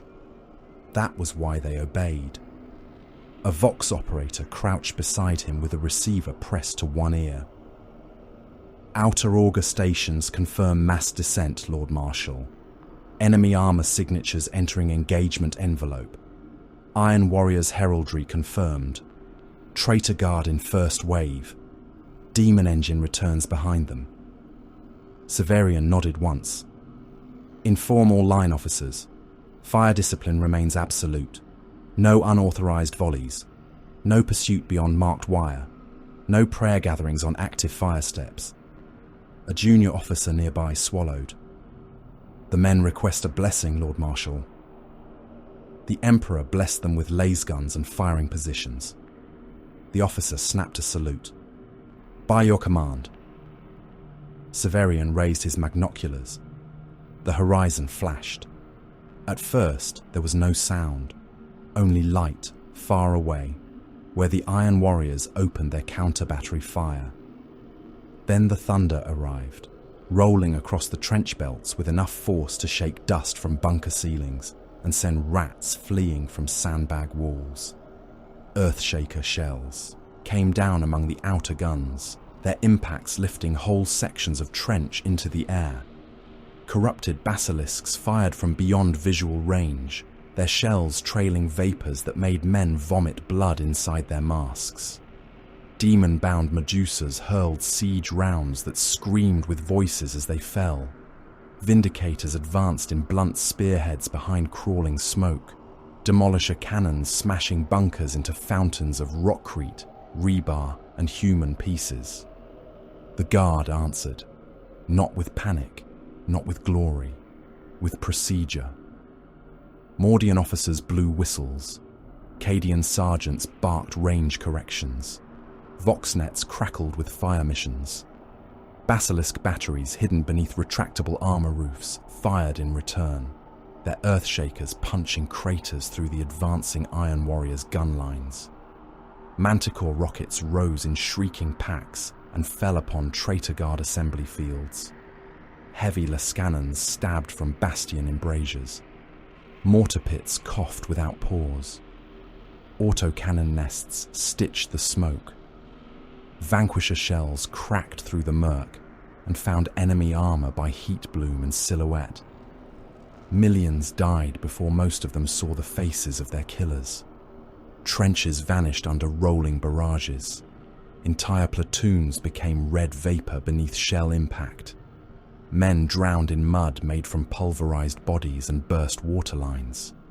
Medicae stations filled and overflowed until orderlies dragged the screaming wounded outside and stacked them beneath tarpaulins where the ash could settle on their open guts. Ammunition haulers ran through fire with shells in their arms, tripped over corpses, and were trampled by the next line of haulers without comment. The war did not begin with a charge. It began as mathematics. Morne watched from the forward command bastion of a mobile siege crawler as the first exchange unfolded. The crawler moved on 8 massive track assemblies, its hull layered in iron plates and siege shields. Its command chamber shook with every nearby impact. Servitors screamed firing data. Warpsmiths recited damage hymns. Mortal officers fed casualty reports into the red-lit mouths of cogitators. Enemy counter-battery response disciplined, Venn reported. Mordian fire intervals consistent, Cadian batteries less uniform but adaptive. Pylon interference remains within projected tolerance. Armor test, Morne said. The Land Raider spearhead advanced on his order. 16 Land Raiders ground forward through the smoke in wedge formation, their hulls marked with chevrons, skulls, and impact scars. They moved directly into the outer kill zone before Bastion Line Oster. Morne had chosen the route because no competent defender would leave it unmarked. The tanks went forward anyway, Lascannons firing, heavy bolters hammering trench lips, dozer blades pushing aside wreckage and bodies. The Imperial response was immediate. Concealed volcano cannon emplacements opened from armoured shutters. Lascannon batteries crossfired from 2 bastion shoulders. Mine charges detonated beneath the lead vehicles, lifting one Land Raider's front end before a Vanquisher round punched through its exposed belly. The tank exploded from within, its assault ramp blowing outward in a sheet of flame and blackened limbs. Another took 3 Lascannon strikes in the side and slewed sideways, tracks shredded, crew cooking inside as ammunition began to detonate. A third pushed through the wrecks and died beneath a cascade of melter charges dropped from hidden trench cranes. Morne recorded everything. "First enemy volley time," he said. 14 heartbeats from full exposure, Ven answered. Caliber distribution. Lascannon, Vanquisher, Fixed Volcano, Melter Drop, Buried Mine Clusters. Reload interval. Variable. Mordian crews maintaining faster cycle than planetary defense crews. Morale shift. Enemy confidence spike in Oster line. Vox traffic elevated. Hymnal chatter detected. Morne watched another Land Raider burn, its crew trying to crawl from the top hatch, only to be cut down by disciplined lass fire. Useful. A mortal commander stared at the hololith in horror before he remembered where he stood. Lord, those tanks were crewed by Legion serfs and chosen drivers. They died inside enemy timing, Morne said. That is more than most lives accomplish. By the second day, the outer trenches had become a butchered continent. Iron warriors' slave waves reached the wire in places and died tangled in it, their bodies hanging from razor coils in twitching heaps, while mines continued to detonate beneath them. Behind them came Traitor Guard with breaching shields and satchel charges. Behind them came legionaries, using the dead as cover. Behind the legionaries came demon engines, their claws ripping open trenches while their maws vomited flame and shellfire. The Imperial line bent, but did not break. Marshal Severian walked the firing steps during the 5th Great Bombardment, cane tucked beneath one arm, bolt pistol in hand. A shell struck close enough to shower him in mud and fragments of men. He wiped blood from one cheek with a white glove. Line status, he said. His Vox officer, Lieutenant Kessel, stumbled after him with a caster pack heavy enough to bend his spine. Oster sections 3 through 7 under heavy pressure. Cadian reserves committed. Black Templars sighted moving to counterattack near Breach Red. Severian paused. Black Templars do not counterattack. They charge. The charge came through smoke and fire. The Black Templars emerged from a chapel bunker whose stained glass had been blown out days before. They came in black armor marked by white crosses, chains binding weapons to gauntlets, tabards torn and scorched, voices raised in wrath. Their chaplain strode at their centre with a skull helm and a Crozius Arcanum burning with power. "No pity," he roared. "No remorse, no fear." The Templars answered as one, their voices cutting through artillery thunder. For the Emperor, for Dawn, for the eternal crusade. They slammed into the Iron Warriors' trenchworks like a blade driven into rust. Chainswords met chain axes. Bolt pistols fired into helms at arm's length.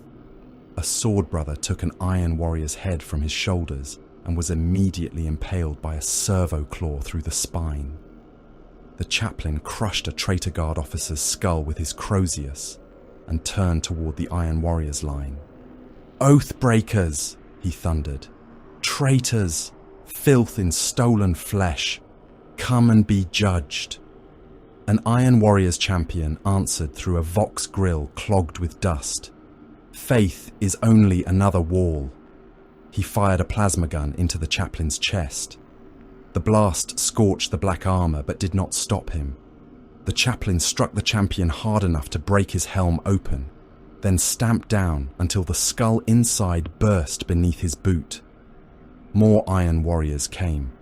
Their reply was not fury. It was enfilade fire. Hidden heavy bolters opened from the trench flanks. A Vindicator reversed into position and fired point blank into the melee. The Demolisher shell killed Templars, Iron Warriors, Traitor Guard, and screaming wounded alike, collapsing the trench into a red ditch full of shattered plate and limbs. Morne approved the shot. The breach stalled by the third night. Demon engines had forced a path into Bastion Line Austere, but the Imperial defenders had flooded the gap with tanks, Cadian grenadiers, Mordian firing lines, and heavy weapon teams. A Lehman Russ executioner blocked the central approach, its plasma cannon glowing hot as it fired down the breach. Around it, guardsmen sheltered behind barricades made of rockcrete, wreckage, and the dead. Every Iron Warrior's push into the gap died under disciplined fire. Morne entered the line himself. The Iron Mantle moved through the smoke, its bulk lit by lass fire and burning tanks. Shells burst around him. Autogun rounds sparked from his plate. A crack missile struck his shoulder and detonated, staggering him half a pace. His servo arms unfolded in irritation. The Iron Warriors near him advanced harder, not from inspiration, from fear of being seen slow. Acadian heavy weapon team swung a Lascannon toward him. Morne's combi bolter barked, mass reactive shells walking across the team. One man's chest burst open. Another lost his head in a red flash. The third tried to drag the weapon back into alignment before a mecha tendril pierced his throat and lifted him from the ground, legs kicking. The Lehman Russ fired. The plasma blast hit Morne head-on and washed over the Iron Mantle in blue-white fury. Warning runes screamed across his visor. Armor plates blackened. One mecha tendril melted into slag. Morne kept walking. Last argument rose. The tank tried to reverse, its tracks grinding on corpses and broken stone. Too slow. The thunderhammer struck the front glacis with a sound like a fortress gate collapsing. The power field discharged through the armor. The hull buckled inward. The driver became paste. The plasma reactor screamed. Morne struck again, folding the tank's front half into its crew compartment. Men hiding behind it were crushed as the Russ lurched backward, its ruptured hull vomiting flame and cooked bodies. Morne climbed over the wreck, while his servo arms worked independently, tearing apart a heavy bolter nest to his left.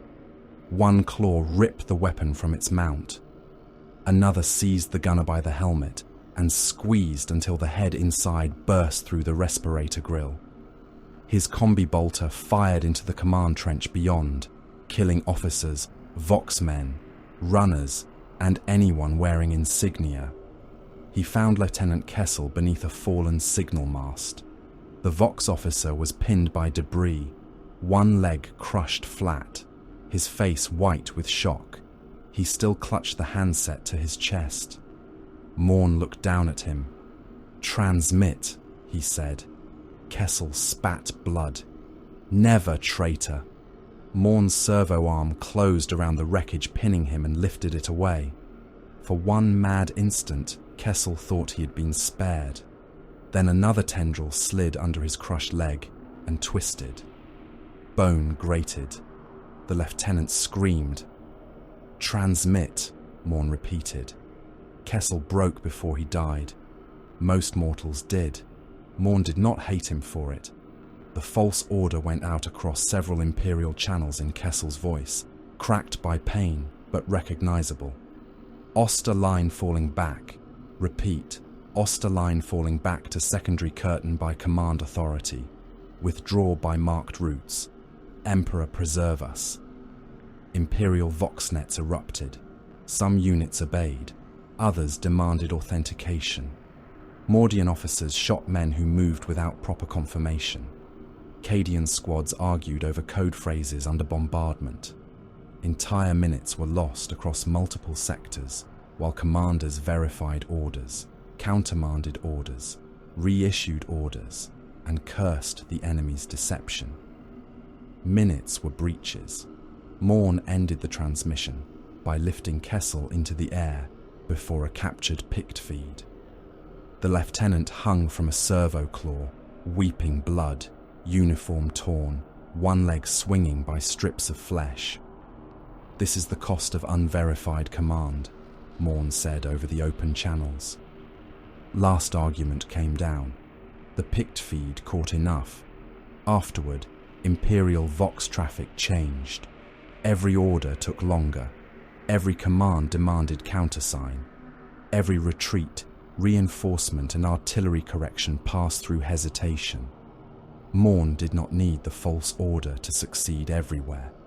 He needed trust to become slower than shellfire. By dawn, Bastion Line Oster was burning in 7 places. Marshal Severian survived the false retreat order because he trusted procedure more than voices. He shot 2 captains for moving early, then ordered bayonet ranks into a counter-push that retook half a trench and lost almost every man involved.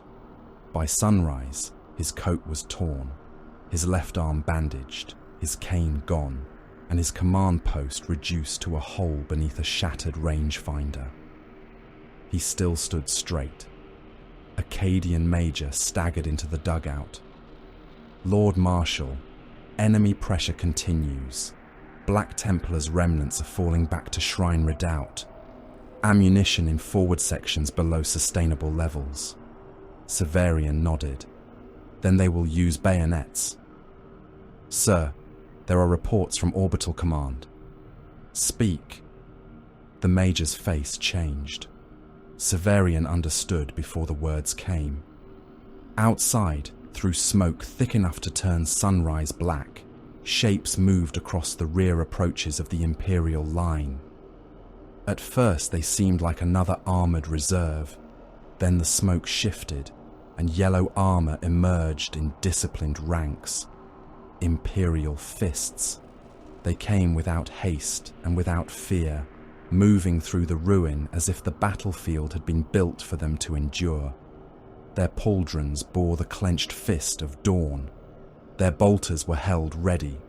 Breacher shields advanced at the fore. Devastators moved into fire positions with machine precision. Behind them came heavier shapes, dreadnoughts and siege armour, their heraldry bright even beneath ash and blood. At their centre strode a warrior whose presence tightened the spine of every loyalist who saw him. Darnath Lysander had come to Tauros Tertium. Across the battlefield, Morne saw the new icons bloom across his visor display. Adeptus Astartes, Imperial Fists, Heavy Infantry, Counter-Siege Doctrine, Disciplined Advance, Reinforcement Morale Surge. The Iron Mantle smoked around him. Last Argument rested against his shoulder, its hammerhead still wet with tank oil and human remains. Garrick Vos voxed from the breach. "New obstruction confirmed." Morne watched the yellow line move through the ash like a wall of ceramite. "At last," he said, "a proper obstruction." The Imperial Fists did not arrive like saviours. They arrived like stone remembering its purpose. Through the ashfall and the ruptured smoke of Bastion Line Oster, their yellow armour advanced in disciplined blocks, each warrior moving with the measured certainty of a fortress gate closing. Breacher shields locked together at the fore, their surfaces scorched by incoming fire before they had fully reached the line. Bolters came up in perfect sequence. Devastators took positions in shell craters and shattered hab foundations, bracing heavy weapons against broken masonry, calculating fields of fire with the cold patience of warriors bred to endure sieges and win them by refusing to yield. They did not shout at first. That made them worse. The Black Templars had come roaring, all wrath and oath fire, blades chained to fists and hatred burning from helm lenses. The Imperial Fists came in silence, and that silence imposed order on a battlefield that had become a slaughterhouse of mud, blood, smoke, and broken command. Mordian officers saw them and straightened despite wounds. Cadian squads rallied around their flanks, their laser guns snapping into steadier rhythms. Planetary defense troopers who had been close to running found themselves standing again, not from hope, but from shame. The Sons of Dawn reached the collapsing Bastion line and became part of it. A squad of Iron Warriors legionaries pushed into the breach behind a pair of demon engines, their bolters hammering the trench lip, their armor blackened by 3 days of counterfire. The first demon engine clawed over the barricade, its bladed limbs slick with guardsmen, its furnace maw vomiting flame. An Imperial Fist Devastator waited until it was fully committed, then fired a multi-melter into its chest at point-blank range. The demon engine screamed, not in pain, but in outrage, its hull collapsing inward as its caged thing tried to flee through molten metal. A crack missile took it under the jaw. Its head burst, showering the trench with burning brass, teeth, and black ichor. The Iron Warriors came through the smoke behind it. The Imperial fists met them with bolter precision, not wild volleys, not desperation. Each shot had purpose: eye lenses, throat seals, ammunition feeds, knee joints, weapon mounts. The Iron Warriors answered with the same cold contempt, mass-reactive shells detonating across yellow plate. But the breach that should have opened instead hardened. Boarding shields slammed down. A sergeant of the Imperial Fists stepped into the gap and killed the first traitor with a power fist that folded the warrior's chest around his spine. The second traitor drove a chain blade into the sergeant's side, teeth screaming through ceramite, and received 3 bolter shells through the faceplate before he could wrench the blade free. The line held. That was the insult. Kravek Morne watched it from a forward siege platform, half buried in the ruins of the outer approach. Around him, the war continued in grinding layers. Artillery fire crossed overhead in opposing storms. The trench networks below flashed with laser guns, bolters, plasma discharge, and burning promethium. The Tower of Detestation loomed beyond it all, its void shields flickering beneath constant bombardment, its upper bastions still intact, its pylon arrays still pricking at the swollen dark above the world. Darnath Lysander had not needed to speak to Morne to earn hatred. His presence was enough.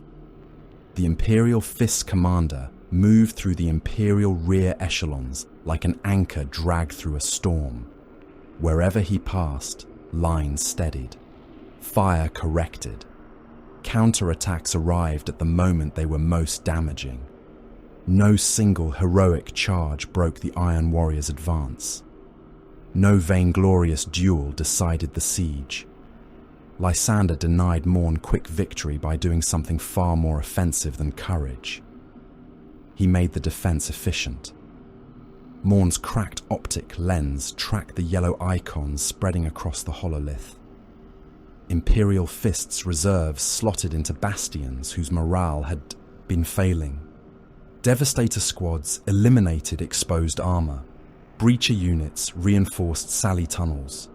Tech Marines restored gun systems that Morne had marked as neutralized. Black Templars, wounded but unbroken, gathered around shrine redoubts and launched savage local counterattacks whenever the Fists pinned Iron Warriors in place. The war slowed. Morne hated the slowing more than the losses. Losses were expenditure. Delay was theft. He summoned his Warsmith Council beneath the shelter of a broken macro hauler whose hull had been dragged into place as a command bunker. Its interior stank of hot metal, oil, wet ash, and burned men. Command tables were bolted to the floor between dangling cables and ammunition pallets. Servitors clicked and whispered over data slates.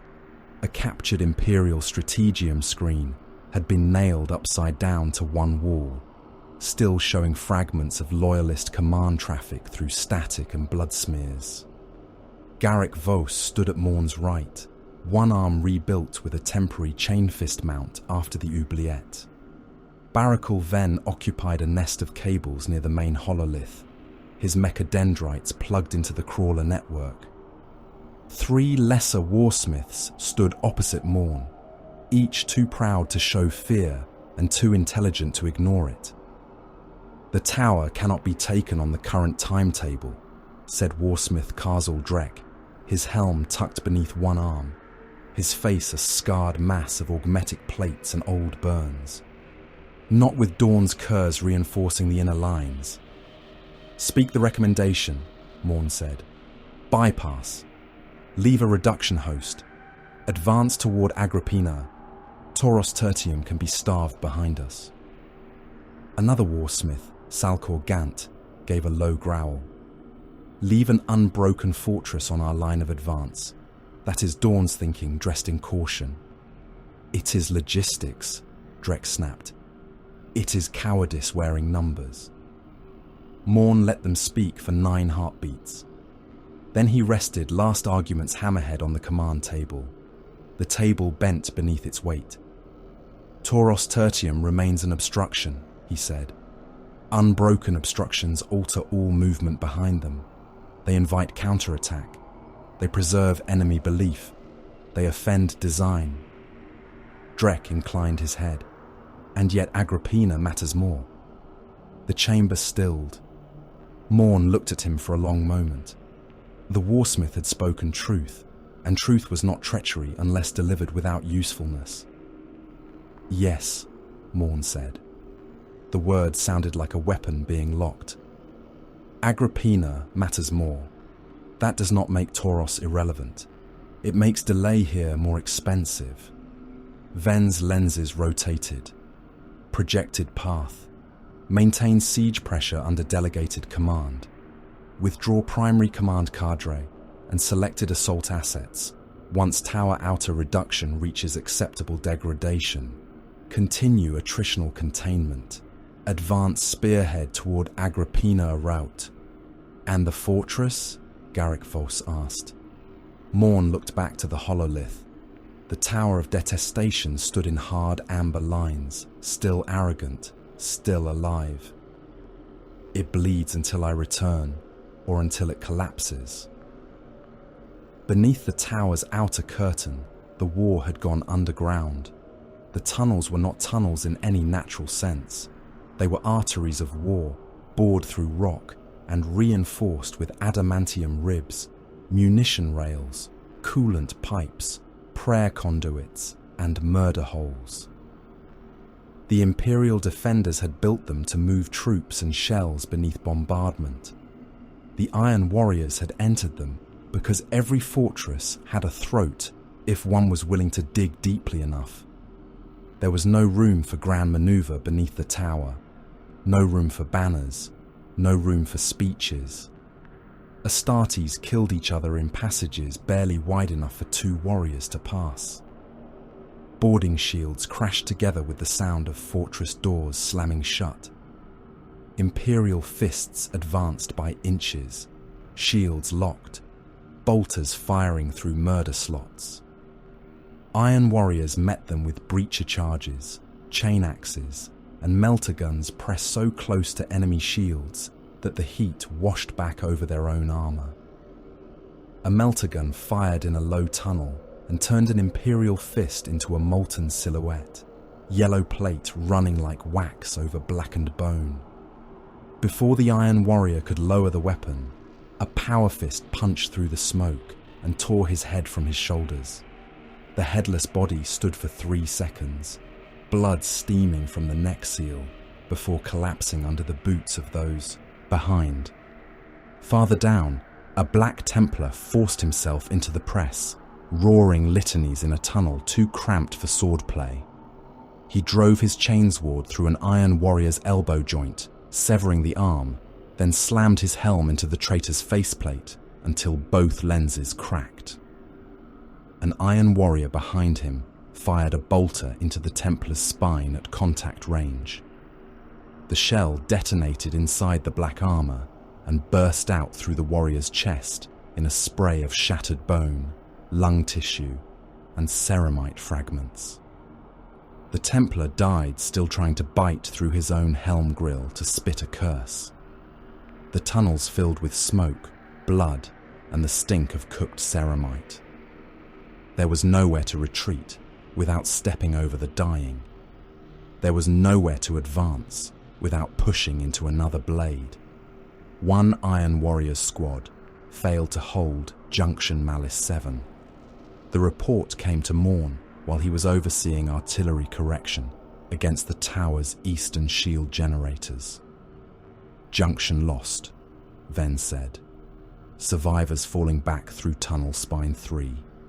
Enemy breach elements advancing behind boarding shields. Morne turned from the artillery display. How many survivors?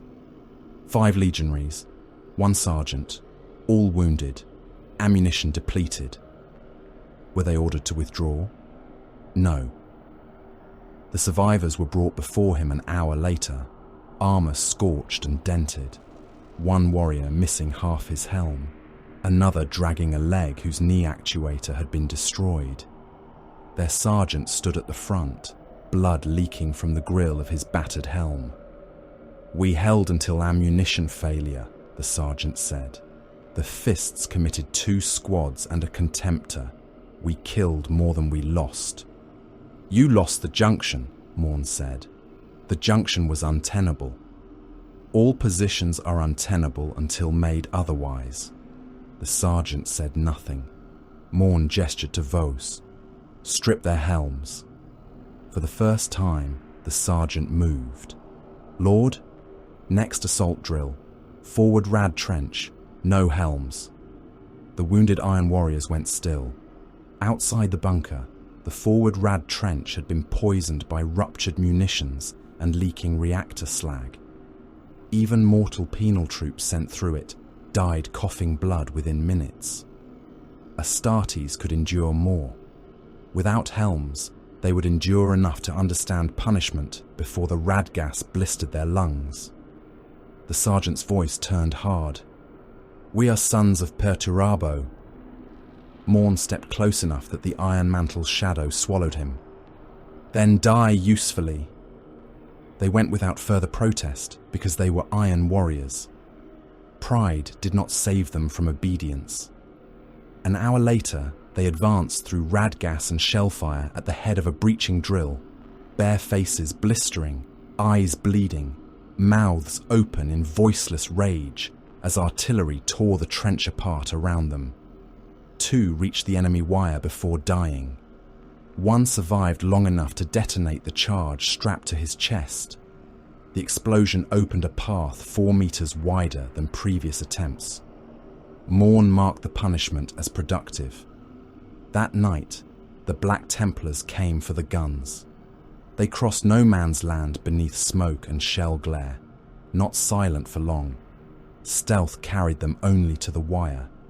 Once the first sentry died, their restraint broke into wrath.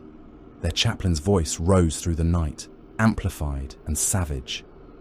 "By blade and flame, by oath and hate, cast down the traitor." The Templars answered from the smoke. No pity, no remorse, no fear. They struck the Iron Warriors' artillery park like a crusade made local. Chainswords roared through slave gunners. Bolt pistols fired into ammunition crews. A sword brother carved his way through 3 mutants and split a warpsmith's assistant from collar to groin. Black armor moved through muzzle flash and firelight, tabards snapping, lenses burning with zeal. The first batteries fell quickly. Too quickly. Morne watched from the command feed as the Templars overran the forward guns. Basilisk crews died screaming. Slave gunners were cut apart at their stations. Ammunition haulers dropped shells and fled, only to be butchered by the Crusaders. The Black Templars drove deeper, seeking the main munitions reserve. Garrick Voss stood beside Morne, watching the same feed. "They have penetrated the artillery park." "Yes." "Order counterattack." "No." On the feed, a Templar, Marshall, raised his power sword and pointed toward the reserve stacks. His warriors surged after him. Morne spoke 1 word. "Ignite." The forward artillery park became a sun. Corpse mines buried beneath the gun platforms detonated first, hurling bodies, limbs, and sharpened bone fragments through the attacking Templars. Then, the unstable munitions cooked off. Siege shells burst in chain sequence. Promethium tanks split. Warheads detonated in stacked rows, each explosion feeding the next, until the entire park disappeared beneath a rolling wall of flame and iron. Black Templars vanished inside it. Iron Warriors' thralls vanished with them. Hundreds of slave gunners were vaporized at their posts. A demon-bound Medusa screamed as its hull tore open, and the thing inside burned free for one ecstatic second before the blast annihilated it. The shockwave struck the command bunker hard enough to make the hanging cables swing. Ven reviewed the casualty feed. Forward artillery group lost. Black Templar assault force neutralized. Slave gunner casualties total. Thrall casualties total. Munitions expenditure severe. Morne watched the firestorm settle into a crater full of burning armor. Acceptable compression of assets. No one spoke. Garrick Voss's helm remained turned toward the feed. Several of the lesser captains stood too still. They had understood the trap only after it closed. That ignorance unsettled them more than the deaths. Morne could feel their unease in the silence, as one felt weakness in a cracked wall. He did not address it. Unease was only useful if it sharpened obedience. Near dawn, they brought him the Imperial Fist Sergeant. He had been captured in the tunnels after a charge collapsed behind him and sealed his squad away from the main line. His armor was ruined, one pauldron torn off, his left hand gone at the wrist. He had killed 4 mortal handlers before Garrick Voss broke both of his knees with a chain fist's flat side. Even kneeling in chains, he held himself like a wall. His helm had been removed. His face was broad, pale beneath grime, one eye swollen shut, the other clear and cold. Morne regarded him in the shell-lit gloom before the half-built forward bastion. "Name," Morne said. The sergeant stared back. "You do not deserve it." "Correct. I do not require it." The Imperial Fist spat blood onto the ground between them. "Then ask your question, traitor." Morne's servo arms shifted behind him. Was the tower built to endure shame? The sergeant frowned, though pain had carved tremors through his face. He had expected demands for codes, dispositions, shield frequencies, reinforcement strengths. He had expected torture. He had not expected contempt shaped as architectural inquiry. Morne continued. Stone endures impact. Void shields endure energy until drained. Men endure fear until their minds fracture. What provision did Dawn's sons make for shame? The sergeant's remaining eye narrowed. "We endure." Insufficient answer. "We endure," the fist repeated, voice like gravel. "Because we must. Because that is what walls do. Because every moment we stand is another moment your filth fails." For a moment, the two transhumans faced one another across 10,000 years of hatred. Morne did not smile. "Entomb him." The sergeant laughed once, bloody and harsh. "You think that frightens me?" "No." Morne turned away. They set him into a mould of wet rockcrete facing the distant direction of terror, his broken legs folded beneath him, his remaining hand chained against his chest. The mixture rose around his armor inch by inch. He did not scream when it reached his wounds. He did not speak when it covered his mouth. His one clear eye remained open until the rockcrete sealed over his face. The new bastion hardened around him. Morne ordered no marker. None was needed. The wall would remember.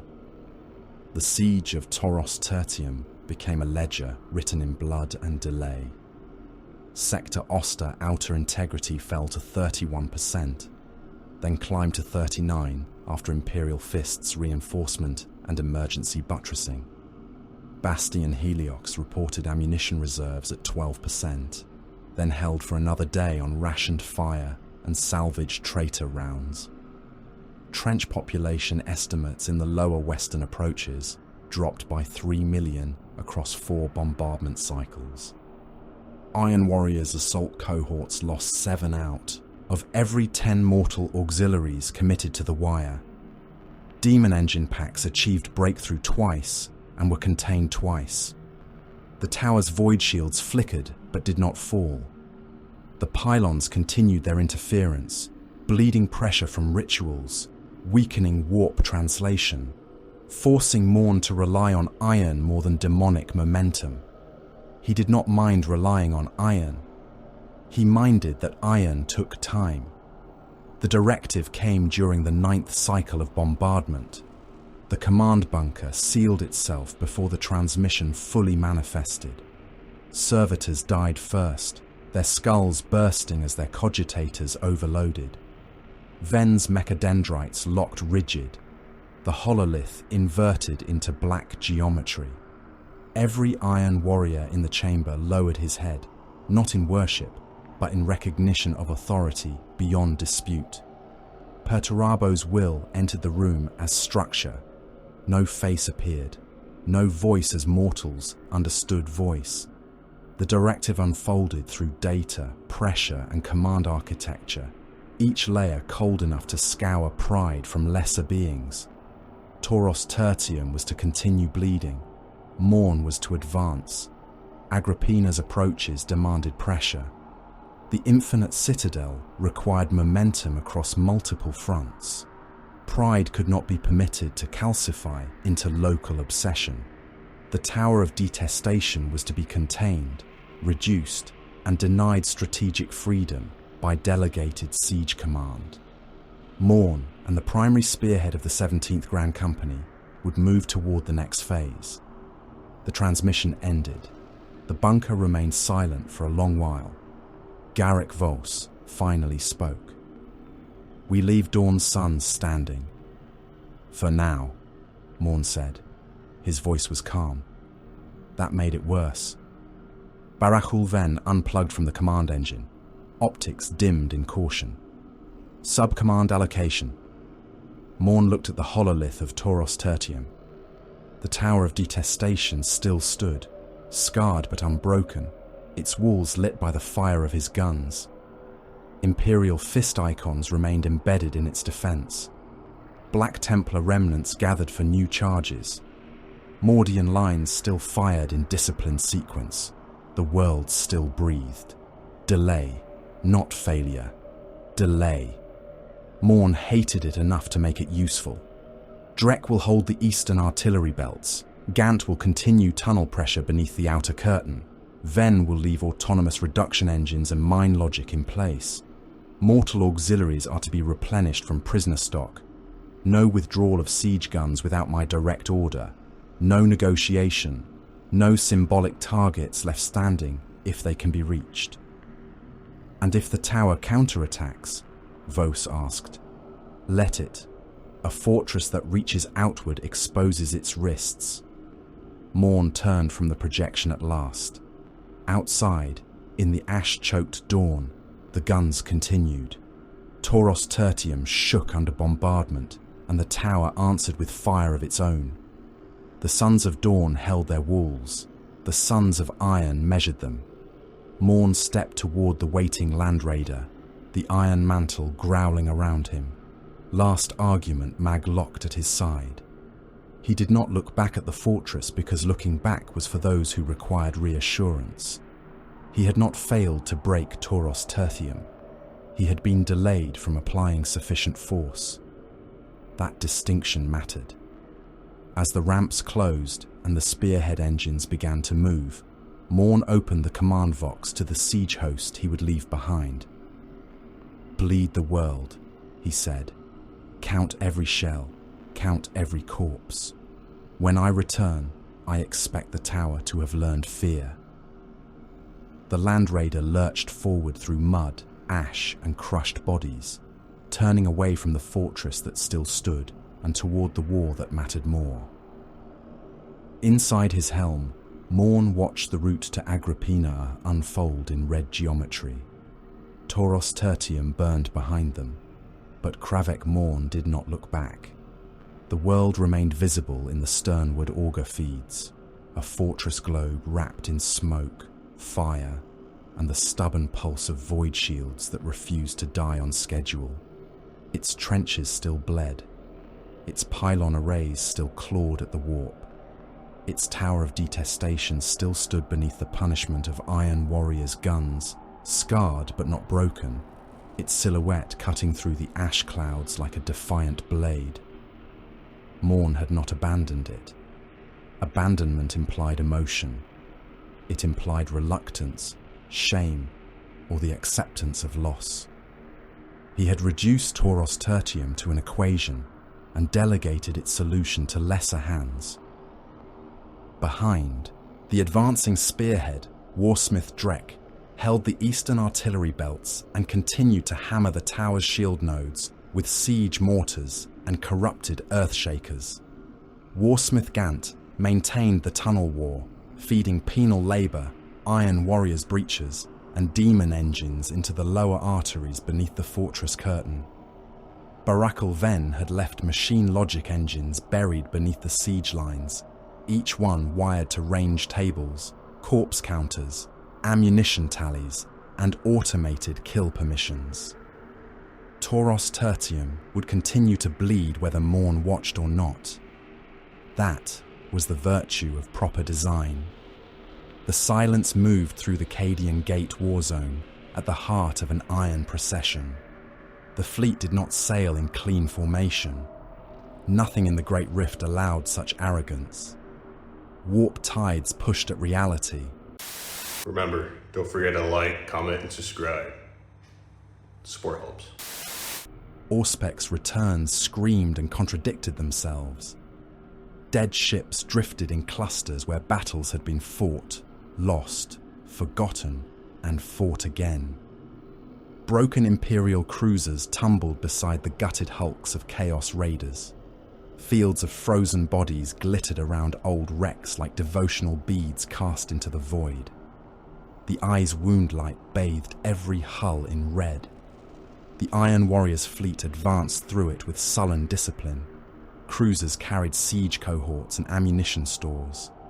Forge barges dragged chained manufacturing platforms, their furnaces burning with captured promethium and rendered fat. Slave haulers swelled with fresh bodies harvested from the worlds along the route. Munition arcs groaned under shells large enough to flatten districts. Dark mechanicum vessels crawled through formation like diseased insects, their hulls alive with antennae, sigils, and the twitching limbs of bound things that had once been machines. The war was no longer a battle for a world. It was becoming an architecture of conquest. Agrippina waited ahead. Morne stood within the primary strategium of the silence, while the Forge world's projection rotated before him in red and iron light. Around it hung the surrounding systems, the supply corridors, the void approaches, the battered strongholds and convoy routes that fed Imperial resistance around the broken Cadian Gate. Agrippina was not merely a world. It was a weapon still in enemy hands. Its manufactoria supplied guns, armor, engines, augmetics, void ship components, Skitari cohorts, and the cold machine will of the Adeptus Mechanicus. While Agrippina endured, the Imperium had a fist near the throat of the gate. While it endured, the infinite citadel would have an unsealed flank. That could not continue. The projection shifted as Morne's will passed through the command lectern. Lines extended from Cadia, Tauros Tertium, and the outer war zones, connecting red nodes into the beginning of a monstrous design. The infinite citadel was not one fortress. It was a chain of worlds forced into obedience. It was a siege line stretched across stars. Every conquered planet would become a bastion. Every bastion would become a gun. Every gun would cover the next advance. Every advance would narrow the options of Terra's corpse worshippers until the only remaining route was collapse. Perturabo's design had no need for glory. It required sequence. Morne understood sequence better than most living things understood breath. "Fleet divisions await final confirmation," said Garrick Vos. The Terminator stood beside the hololith, his rebuilt arm locked into a new chain fist assembly. The Adamant Eternals waited behind him in 2 ranks. Their armor still bore damage from the Oubliette and Tauros Tertium, but none had requested withdrawal. Repairs were applied while they remained armed. Pain was not a reason to cease function. Morne touched 3 points in the projection. "Trove," he said. A cluster of mining installations and relay stations flared. "Vendara." A system of supply moons and defense stations answered in red. "Oledros." The largest marker brightened, surrounded by 9 smaller moons, mining chains, refinery belts, and the system capital of Oledros Delphos. "Warsmith Grice and the 16th Grand Company will strike Trove. Warsmith Actir and the 27th Grand Company will move on Vendara. I take the 17th to Oledros. Agrippina is not approached as a gate, it is approached as a wall. We remove its supporting stones first." Barakul Ven's mechadendrites slid through the hololithic controls. "Grice has acknowledged." Compliance tone, hostile but stable. Actir acknowledges with elevated aggression markers. Morne did not react. Grice respected results but hated authority that was not his own. That made him reliable within limits. He would take Trove because failing to do so beneath Morne's observation would wound his pride more deeply than any blade. Actir wanted glory, a weakness Morne considered almost imperial in its stupidity. He would assault Vendara with excessive force, and if he survived his own vanity, he would be useful. "Grice will request additional artillery," Vos said. "He will request what he believes I will deny." "Will you deny it?" "Yes." "And Actir?" "Will request permission to pursue beyond Vendara if resistance collapses. Will you grant it?" "No." Vos gave a low vox click. "They will resent you." "They already do." "Then why trust them?" Morne looked at the red markers of Trove and Vendara. "I do not trust them. I trust the shape of their ambitions. Grice will not fail where I can count the failure. Actir will not slow while there is praise to steal from ruins. Their weaknesses are mapped." Ven's metal face tilted toward Morne. "And ours, Warsmith." The strategium grew colder. Morne turned his helm slowly. Ven did not lower his gaze. The warpsmith had served long enough and well enough to understand the narrow corridor between insolence and utility. His body was more machine than flesh now, his limbs replaced by articulated iron, his spine buried inside a harness of sockets and data cords. What remained of his face was stretched around lenses, staples, and surgical plates. He maintained the Iron Mantle. He knew its systems better than any being besides Morne himself. That knowledge bought him speech denied to others. "Our weakness," Morne said, "is delay." Ven's optics clicked. "There are additional concerns. The Iron Mantle's neural load increases after each engagement. Your pain feedback has been rerouted twice. The dorsal servo array responds before conscious command. The mechatendrils have begun predictive action without input confirmation. Improvement. The armor is integrating beyond intended tolerance. Improvement. You are becoming less warrior than siege engine." Morne stepped closer. The Iron Mantle growled around him, servo arms shifting like beasts scenting threat.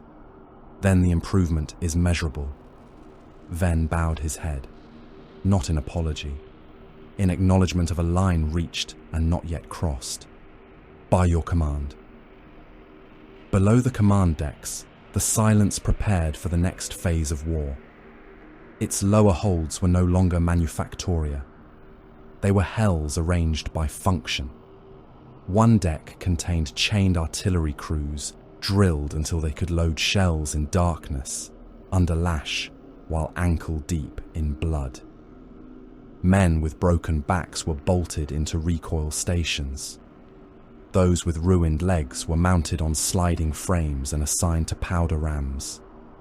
Blind men were not discarded if their hands still remembered shell weights. They worked beneath overseers who carried shock prods and bolt pistols, beneath the watching lenses of iron warriors who cared nothing for screams unless screams indicated delay. Another deck housed vat-grown ammunition haulers. Their bodies were swollen with muscle and short-lived obedience, their skulls capped with crude control helms, their mouths sewn shut to conserve air and prevent prayer. They stood in racks until released, twitching as nutrient sludge pumped into their veins. When the clamps opened, they would carry shells, beams, chains, and armor plates until their hearts burst. Then they would be rendered and replaced. Mutant labor columns filled the cargo galleries, chained in groups of 10 and marked by task. Diggers, lifters, tunnel crawlers, mine carriers. Some had extra limbs, some had no eyes, some bore mouths in their chests that muttered hymns to gods they had never seen. They were beaten into marching order by traitor guard overseers who knew, with the perfect misery of experience, that failure among the mutants meant being reassigned among them. In the demon engine crypts, dark mechanicum priests stitched flesh into metal. They worked with scalpels, plasma welders, bone hooks, chanting engines, and flensing arms. Bound machine spirits shrieked through brass speakers as demon things were forced into iron hulls. A mauler fiend thrashed in its cradle while priests nailed a new face of flayed skin across its helm, each nail inscribed with commands of binding. A forge fiend's weapon limbs twitched as barrels grew like diseased bones from its shoulders. Servitors shoveled meat into furnace mouths, while adepts argued in Binharik over aggression thresholds. War had logistics. The Imperium dressed that truth in parchment, aquilus, and prayer. The Iron Warriors left it naked. Morne walked those decks before transition, not to inspire, but to inspect. Mortal workers dropped to their knees as he passed. Some did it fast enough, some did not. Those who did not were marked by Vos for later correction. The correction would not be immediate. Immediate punishment interrupted schedules. Delayed punishment had the virtue of allowing fear to mature. At the slave mustering pens, a newly harvested planetary population waited behind electrified fences. They had been taken from hive districts along the route where compliance had failed to arrive before the Iron Warriors' guns. Morne had emptied those districts without negotiation. First, the upper spires had been shelled until command towers collapsed into the hab levels below. Then, chain gangs had gone in with shock mauls and gun servitors. Civilians, prisoners, failed cultists, mutants, wounded defenders, manufactorum labourers, and underhive dregs had all been driven into processing lanes. The useful were branded, the sick were burned, the strong were chained, the skilled were collared with explosive restraints. The rest became ration mass. A child cried somewhere in the press. The sound vanished beneath a warning burst from a heavy stubber. Morne did not slow. One of the mortal overseers, a former Imperial captain with the aquila scraped from his breastplate, saluted hard enough to bruise his own chest. Labour stock ready for distribution, Lord. Survival projections vary by assignment. Survival is not the metric, Morne said. The overseer swallowed. Output projections are acceptable. then continue. On the 9th day of transit through broken Imperial routes, the fleet found the evacuation convoy. It was small by the standards of the war. 2 escorts, a damaged frigate, 4 transport hulks, and a Mechanicus data barge trying to flee behind a screen of static prayers and false transponder codes. They carried Forge personnel, machine archives, Skitarii fragments, tech adepts, and civilians designated valuable enough to save. Their destination did not matter. Their attempt did. Morne ordered interception. The escorts died first.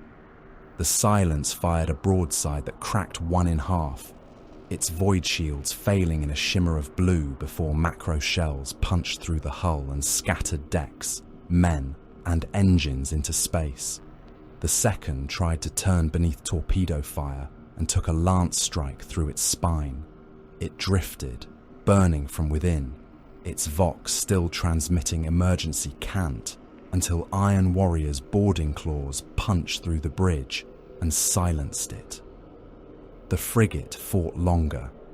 Its captain kept it between the transports and the Iron Warriors, firing until its guns overheated and its reactor bled plasma into the engineering decks. Morne marked the defense as competent and ordered its engines crippled rather than destroyed. Competent wrecks made useful salvage. The transports were boarded. Iron Warriors assault teams moved through their corridors with bolters raised, killing armed resistance without haste. Skitarii defenders held the central access spine of the data barge for 12 minutes, galvanic rifles cracking, radium carbines poisoning the air, their metal limbs locked against fear they no longer possessed. The adamant Eternals broke them in 3. Chain fists carved through bulkheads. Combi bolters fired down corridors until the walls ran with red and oil. One Skitarius Alpha continued transmitting targeting data after losing both legs and half his torso. Voss crushed his skull beneath one boot and kept walking. The surviving tech adepts were gathered in a cargo shrine beneath a statue of the Omnis Sire, whose face had been split by a stray round.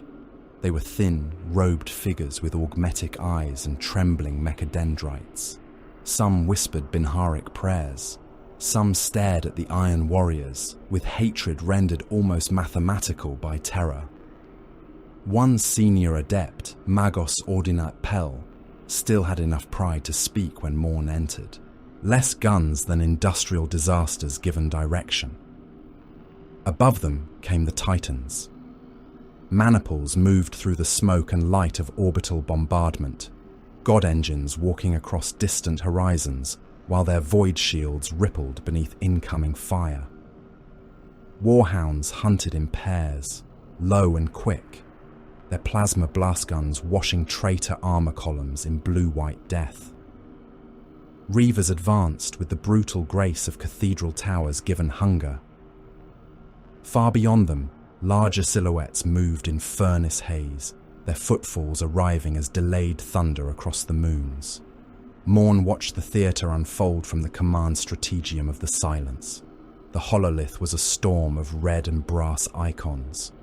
Traitor positions flickered. Mechanicus counterthrusts speared into the system with hateful precision.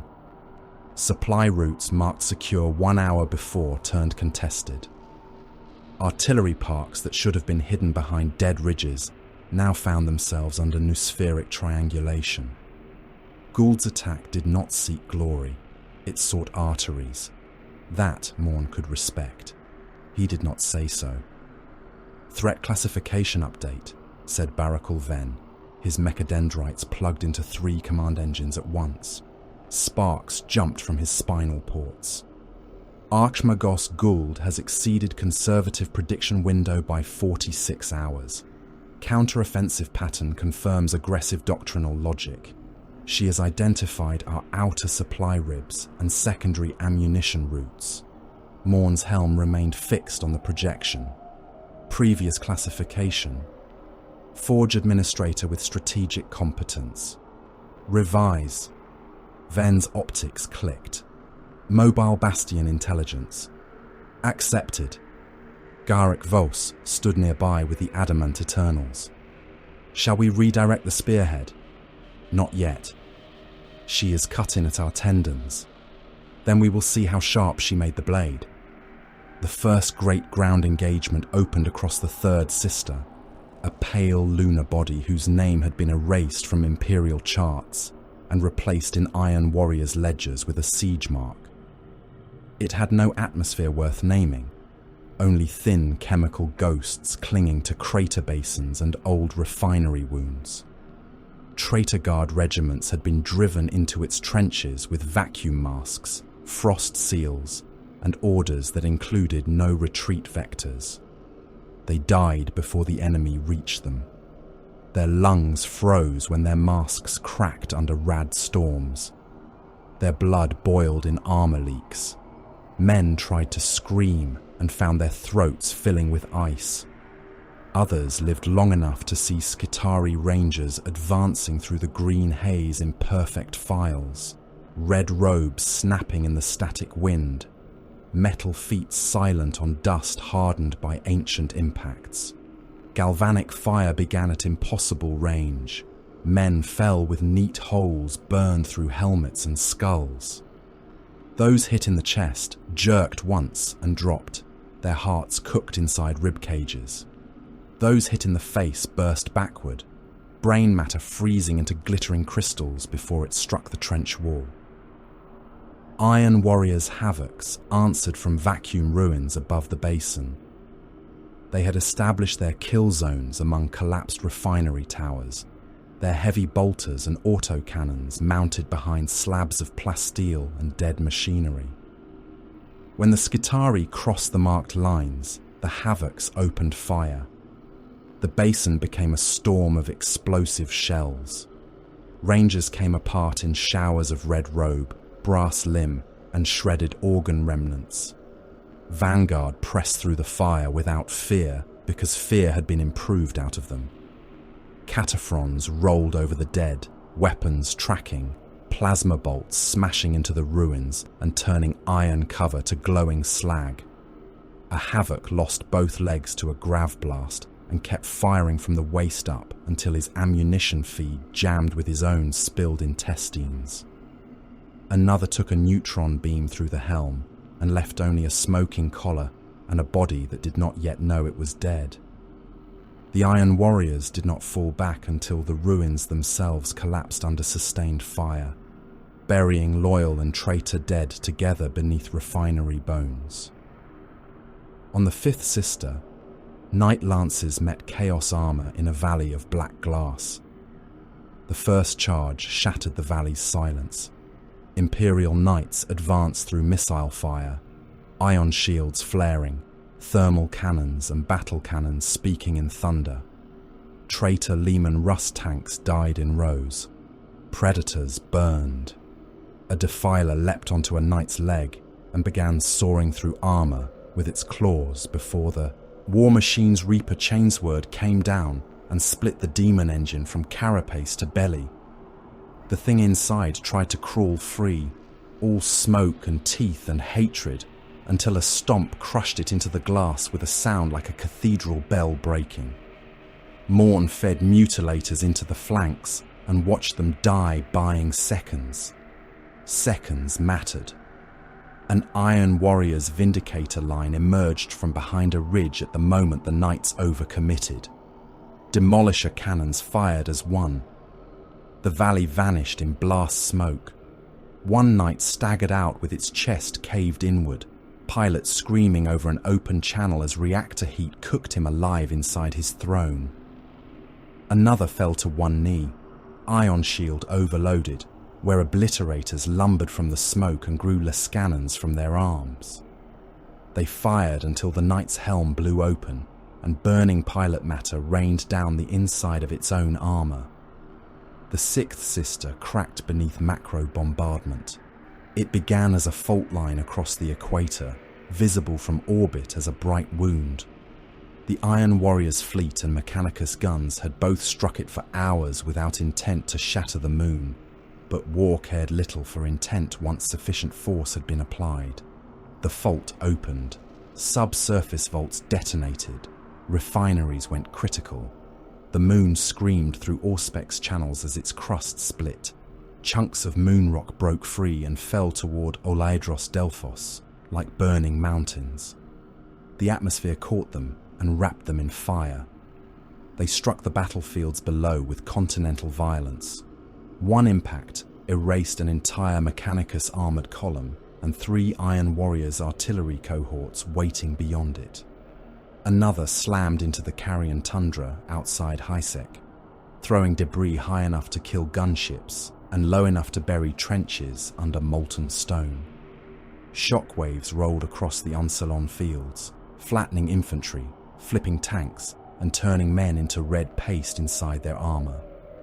Imperial Auspex systems drowned in impact noise. Morne saw the blindness at once. "Advance through the fall zones," he ordered, then turned one lens toward him. Radiation, thermal disruption, debris saturation, and seismic instability render those zones hostile to both sides. Correct. Projected mortal survival below useful threshold. Mortal survival is not the objective. The order went out. Traitor Guard and mutant labor columns were driven into the impact zones, while rock still fell hot enough to melt flesh. Men ran through ash storms and burning dust, their skin blistering inside uniforms, their eyes boiling when masks cracked. Tanks pushed through fields of cooling glass, tracks clogging with bodies and stone. Iron Warriors advanced behind them, using the chaos as cover, their armor temperature warnings screaming across retinal displays. Mechanicus targeting rights struggled through the interference. Enemy fire came late. Late was enough. On the second sister, Morne released the Adamant Eternals. Their teleport strike tore into a Mechanicus command node buried beneath a crater shield. The translation was cleaner than the oubliette, but not bloodless. One Terminator arrived with his armor full of screaming machine static, his mind overloaded by noospheric wards, until Garrick Vos shot him through the helm before he could fire on his own brothers. The rest materialized in a shrine of data cables, brass pillars, glass tubes, and chanting tech priests. The slaughter was immediate. Combi bolters hammered through servitors still plugged into consoles. Chain fists carved through blast doors. A tech priest raised a conversion field and spoke a Binharic curse. Voss walked through it under fire and crushed the priest's upper body against a cogitator bank, turning augmetics, ribs, organs, and sacred oils into a pulped smear across the keys. Skitari protectors formed a firing line and died in disciplined order, their radium carbines chewing at Terminator plate until chain blades reached them. Servitors tried to shield data stacks with their own bodies and were torn apart for the inconvenience. The Adamant Eternals reached the central command throne. It was empty. Not empty from retreat, empty by design. A noospheric decoy continued issuing orders through a dead servitor wired into a throne of false authority. The true command locus had never been there. Gould had let them butcher a reflection. Vos transmitted the result. Command node destroyed. Primary target absent. Data core false. Morne watched the feed, the dead shrine reflected in his helm lenses. She anticipated the decapitation strike, Ven said. Yes. Response? Morne paused. Preserve the deception pattern. It may be useful when we kill her. That was as close to praise as he would allow. The iron hands struck before the next assault cycle. Clan Averni came with outrage that mortals would recognize. Their Thunderhawks descended through flak with machine precision, disgorging strike teams into the weak points of Iron Warriors' artillery trains and supply engines. They wore black armor, their left hands pale as bone, their bodies heavy with augmetics, and hatred refined into doctrine. They did not chant, they did not threaten, they killed as if correcting an error. Iron Father Karnok Var led from the center of the strike pattern, a cold iron presence whose contempt for weakness radiated through every order. His warriors cut through slave screens without slowing. They targeted ammunition feeds, reactor couplings, artillery cogitators, command relays. An Iron Warrior siege train on the Fourth Sister lost 6 Medusa carriages before its escorts could respond. Another artillery column near Oledros Beta detonated when an Iron Hands squad placed melter charges with surgical accuracy beneath its shell vaults. Morne watched their attack unfold and understood them at once. The Iron Hands hated the flesh. The Iron Warriors hated the failure of walls. Both had made iron into answer and identity. The difference was that the Iron Hands mourned through replacement. The Iron Warriors punished through construction. One Iron Hands veteran was taken alive after the third strike. Alive was generous. He had lost one arm, both legs below the knee, half his torso plating, and enough blood that a mortal would have been a corpse 3 times over. His augmetics kept him conscious. His remaining eye, organic and bloodshot, glared from a face caged in metal reinforcement. He was dragged before Morne by 2 Iron Warriors, leaving a black trail of blood and machine oil across the deck of a captured artillery platform. Morne looked down at him. The Iron Hand looked back. "Name," Morne said. The veteran's vox grill crackled. "Irrelevant." "Agreed." A faint rasp came from the ruined warrior. It might have been laughter. "Then end function, traitor." Morne crouched slightly, the iron mantle's joints hissing. Ferrous Manus failed because flesh failed him. The Iron Hand's remaining fingers dug into the deck hard enough to scrape sparks. "Say it," Morne said. "Admit the lesson. Flesh failed your father. Iron endured." For a heartbeat, the veteran's breathing filled the space between them. Then he spat. Blood and machine oil struck Morne's breastplate, running down the scarred iron in dark threads. "Flesh did not fail him," the Iron Hand said, voice mangled but clear. "His sons did, when they thought iron could replace his soul." Several Iron Warriors shifted. Morne remained still. "Disassemble him," he said. Servo arms took the Iron Hand apart while he lived. They did not do it quickly. Speed would have wasted the remaining function. Augmetic joints were separated. Cogitator links were pulled intact from the spine. The skull was opened at the rear with a drill while the warrior's jaw clenched hard enough to break teeth. He made no plea. He did not scream until Ven extracted the targeting implants rooted in his brainstem, and even then, the sound was more static than pain. By the end, enough of him remained to serve. Ven installed the preserved cranial cogitator into a targeting engine before the assault cycle ended. The Iron Hand's dead eye twitched inside its new housing as artillery coordinates scrolled through the device. Morne watched it acquire targets with cold efficiency. "His hatred improves the correction rate," Ven observed. "Then he has achieved worth." The battles across the 9 Sisters did not end. They multiplied. Oladros Delphos shook beneath impacts from its own dying moons. The system capital's skies burned night and day. Mechanicus counterattacks cut supply arteries and forced Iron Warriors' redeployment. Iron Warriors' kill zones bled Skitari cohorts and broke night charges with prepared fire. Titans dueled across horizons, while infantry died beneath their feet, in numbers too vast for names. The void filled with wrecks, The moons cracked, burned, and turned slowly through clouds of their own debris. Morne stood within the armoured embarkation bay of the Silence as the next phase gathered around him. Harpaxus waited with its assault ramp lowered. The Land Raider was a brutal thing, older than many worlds' recorded histories, its hull reinforced with additional siege plating and black iron ribs. Hazard chevrons marked its assault ramp. Chains hung from its flanks, each ending in hooks bearing fragments of old enemies. Its Lascanan sponsons tracked in restless arcs. The machine spirit within it was not loyal in the imperial sense.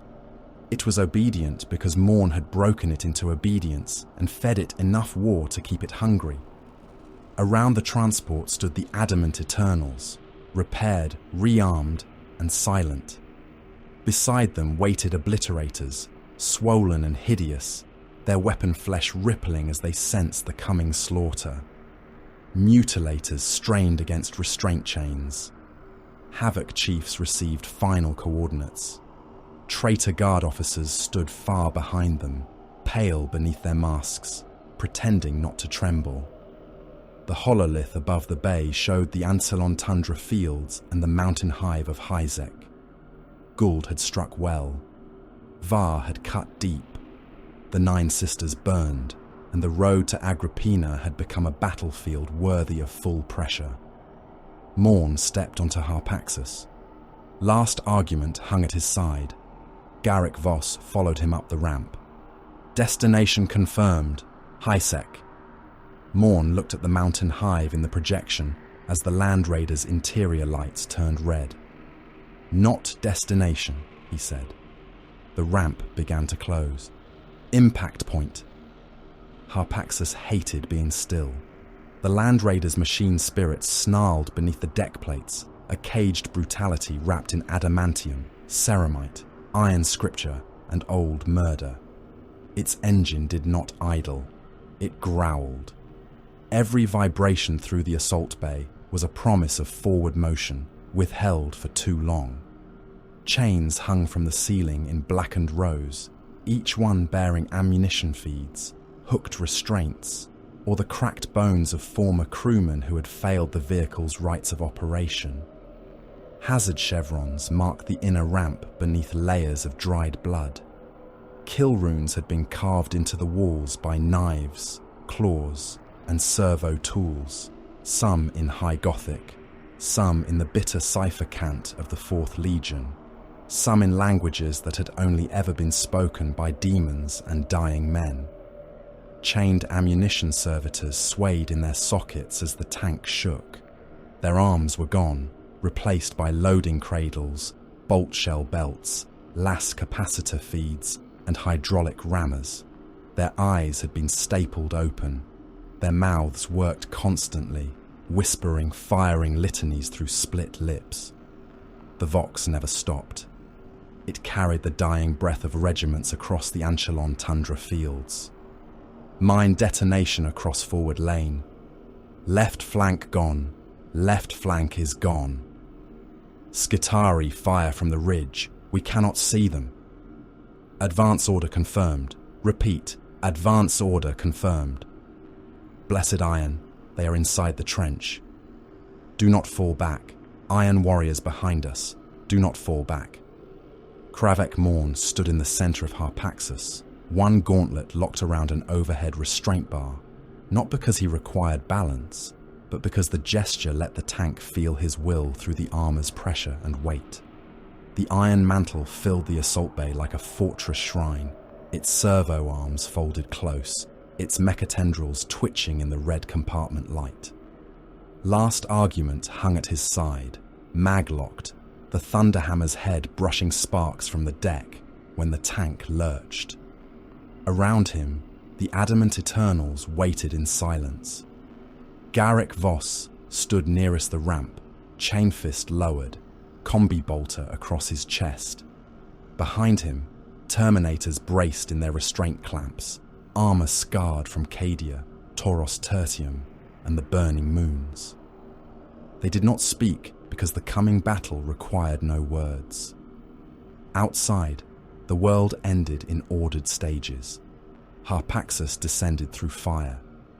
The Anchelon tundra fields spread below High-Sec Hive in a frozen expanse of broken ice, black rock, mineworks, defense trenches, void shield pylons, armored causeways, and shattered hab tracts, half buried beneath snow, made grey by ash.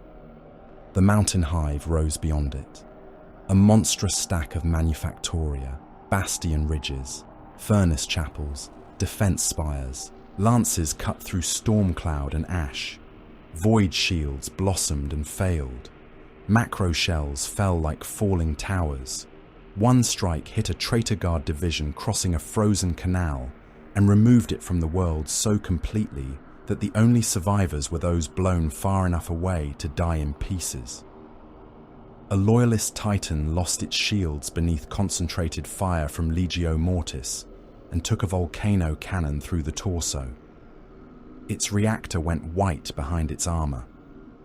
The God Engine fell forward, flattening 3 trench lines, 2 Iron Warriors tank companies, and thousands of Skitarii beneath its dying weight. Harpaxus hit the ground inside that apocalypse and advanced. Its lascannons fired through the smoke in harsh pulses, punching holes through bunkers and enemy armor. Heavy bolters hammered at infantry silhouettes. Its tracks ground over ice, rock, wreckage, limbs, helmets, and the flattened remains of men who had not moved quickly enough. Inside, the tank's kill runes glowed brighter with every impact. Ven's voice rasped across Morne's command channel from the rearward siege engines. Forward mutant screen reduced to functional irrelevance. "It has marked the mines," Morne said. "Traitor Guard's second wave suffering severe attrition under Skitarii flank fire. It has marked the guns. Armor Spearhead encountering Enfilade from Western Ridge. Onager and Cataphron concentration. Scores of vehicles lost." Morne's helm tilted toward the inner display. The hololith showed Gould's hand clearly now. Onager dune crawlers had been positioned on the flanks behind broken ridges and snow-choked hab ruins. Cataphron servitors anchored the spaces between them, their fire lanes crossing at murderous angles. Iron Warriors transports entering the central approach were being raked from both sides. Rhinos burst. Predators shed tracks and burned. Mutilator packs disembarking too early were caught in grav fire and crushed inward, their warped bodies collapsing into dense, screaming balls of meat and metal. Gould had not blocked the advance. She had made forward motion expensive. Morne appreciated the distinction. He hated the cost only because it was hers to impose. "Halt order requested by Armor Cohort 3, Ven said. "Denied. Halt order requested by Mortal Command Elements. Execute the command elements." "Correction logged." Garrick Vos looked toward Morne. "The Western Ridge must be cleared." "It will be. Harpaxus is entering the crossfire." "Yes." "Vehicle loss probability rises." Morne looked at the ramp. "Forward is the only correction." Harpaxus drove through the wreckage of its own advance. A burning predator lay across the approach, ammunition cooking off inside its hull. Harpaxus struck it without slowing. Dozer blade crushing the wreck aside as secondary explosions hammered the Land Raider's front armor. A Vindicator ahead lost its tracks and became cover by accident. Harpaxus angled behind it, using the dead tank's smoking bulk to break an onager beam that would have struck its flank. The beam cut the Vindicator open instead, exposing a crew compartment full of blackened bodies and molten shell casings. A Cataphron volley struck Harpaxus from the left. Grav distortion screamed along the hull. The Land Raider dipped, tracks biting deep, internal plates groaning. Servitors shrieked, firing litanies as their sockets sparked. One ammunition thrall burst apart under feedback pressure, spraying the bay with blood and wires. Morne did not move. "Range," he said. Assault distance in 300 heartbeats, Voss replied. No, now.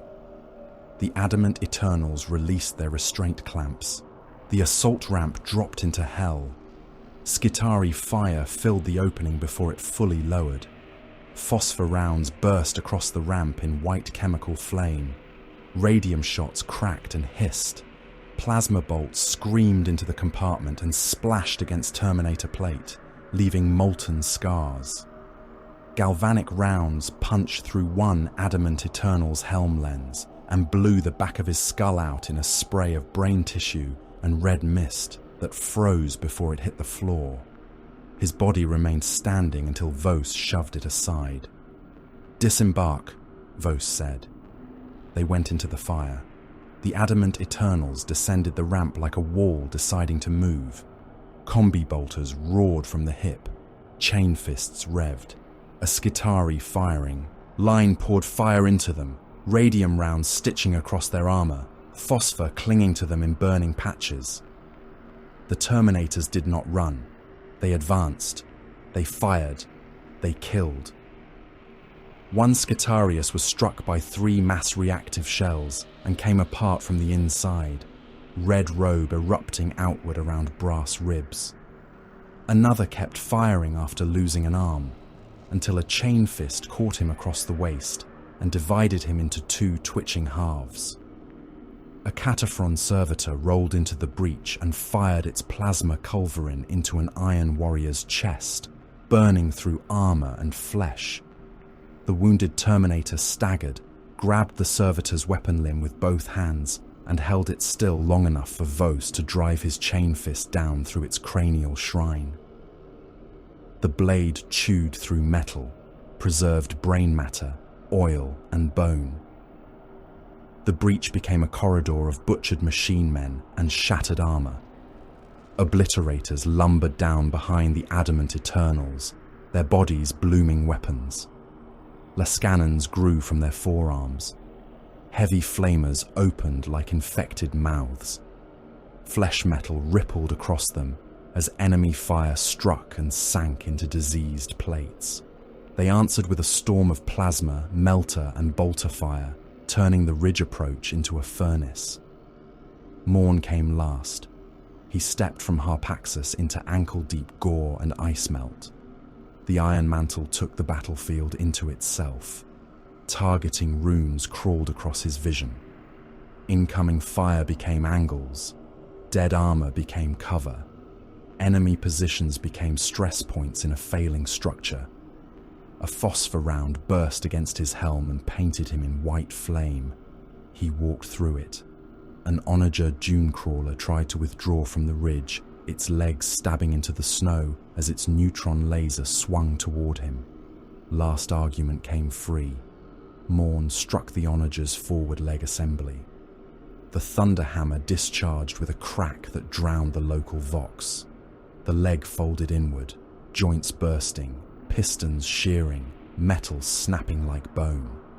The walker pitched forward, its weapon fired high, cutting a bright line through smoke and tearing apart an Iron Warrior's rhino behind Morne. He struck again, this time into the onager's body. Armor collapsed. The crew shrine inside burst open. A tech priest's preserved head rolled out trailing wires and sacred oil. A Cataphron battle servitor rolled at him from the flank, grav cannon whining. One of the Iron Mantle's servo arms caught the weapon mount and twisted it upward as it fired. The grav burst, crushed a section of overhead gantry instead, bringing down burning wreckage on a squad of Skitarii. Morne's other servo arm drove its drill into the Cataphron's chest casing. The drill bit through armor, meat, and machine core. Last argument followed, folding the servitor into scrap so violently that its tracks snapped free and spun away across the ice. The Iron Mantle fought like a separate creature. A mecha tendril speared a Skitarius through the throat and flung him into another. A servo claw seized a plasma gunner by the head and crushed helm, skull, and augmetic optics into a fist-sized clot. The melter-cutter arm hissed through a barricade, opening a molten path while Morne's combi bolter fired into the figures behind it. He did not need to look at every kill. His armor made war around him. He was less a warrior than a walking bastion, and the battlefield rearranged itself around his advance. A Skitarii princeps stood atop the ridge command marker, robes burning, half his face replaced by targeting glass. He raised a transuranic arquebus and fired at Morne's cracked optic lens. The shot struck. The Iron Mantle's helm snapped back. Warning runes flared across Morne's sight. The round had scored deep, piercing outer plating, cracking reinforcement, stopping short of the skull beneath. Morne looked at him. The princeps fired again. Morne's servo arm intercepted the barrel and bent it aside. Last argument came down through the princeps from shoulder to hip. The body burst under the impact, augmetics and organs scattering across the ridge. His head, severed by the shockwave rather than the hammer itself, landed in the snow with its remaining optics still active. His body kept firing for 3 seconds.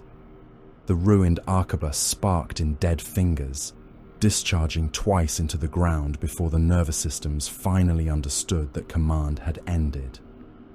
Morne stepped over him. Behind the ridge, the Anchelon, tundra fields burned on a scale no mortal mind could hold. Titans dueled in horizon flashes. Knights died under volcano cannons, their thrones becoming ovens for noble blood. Infantry divisions disappeared beneath artillery curtains, leaving only stains and broken Vox traffic. Subterranean mine networks collapsed beneath Hysek's foundations, sending tremors through the mountain hive. Void shields rippled above the upper tiers like wounded glass, each impact spreading across them in bruised light. The Imperial line bent. It did not yet break. Then Morne saw her. Through smoke, machine static, phosphor glare, and the dying noosphere of the ridge, a figure resolved in the distance beyond overlapping Skitarii formations and retreating Cataphron elements. Multiple limbs, red and black robes, a halo of data spines, servo skulls orbiting like carrion birds made of brass. Around her, command signals pulsed and vanished, decoys blooming and dying in the tactical murk. Arch Magos Terminus Thulia Gould. Not the false throne, not a noospheric reflection, not a sacrifice proxy. The enemy command keystone. Ven's voice crackled through the Vox, strained beneath interference. Warsmith, command concentration detected. Probability high. Morne did not answer at once. He marked her with a targeting rune. No roar came from him. No challenge. No oath. Challenges were for warriors who needed the enemy to understand. Morne required no such indulgence. Garrick Vos moved to his side, armor smoking, chain fist wet with oil and blood. Orders! Morne began walking toward Gould. Remove the keystone, he said. The breach became the center of the war because Kravek Morne walked into it. Before that moment, the Anchelon tundra fields had been too vast to possess a heart.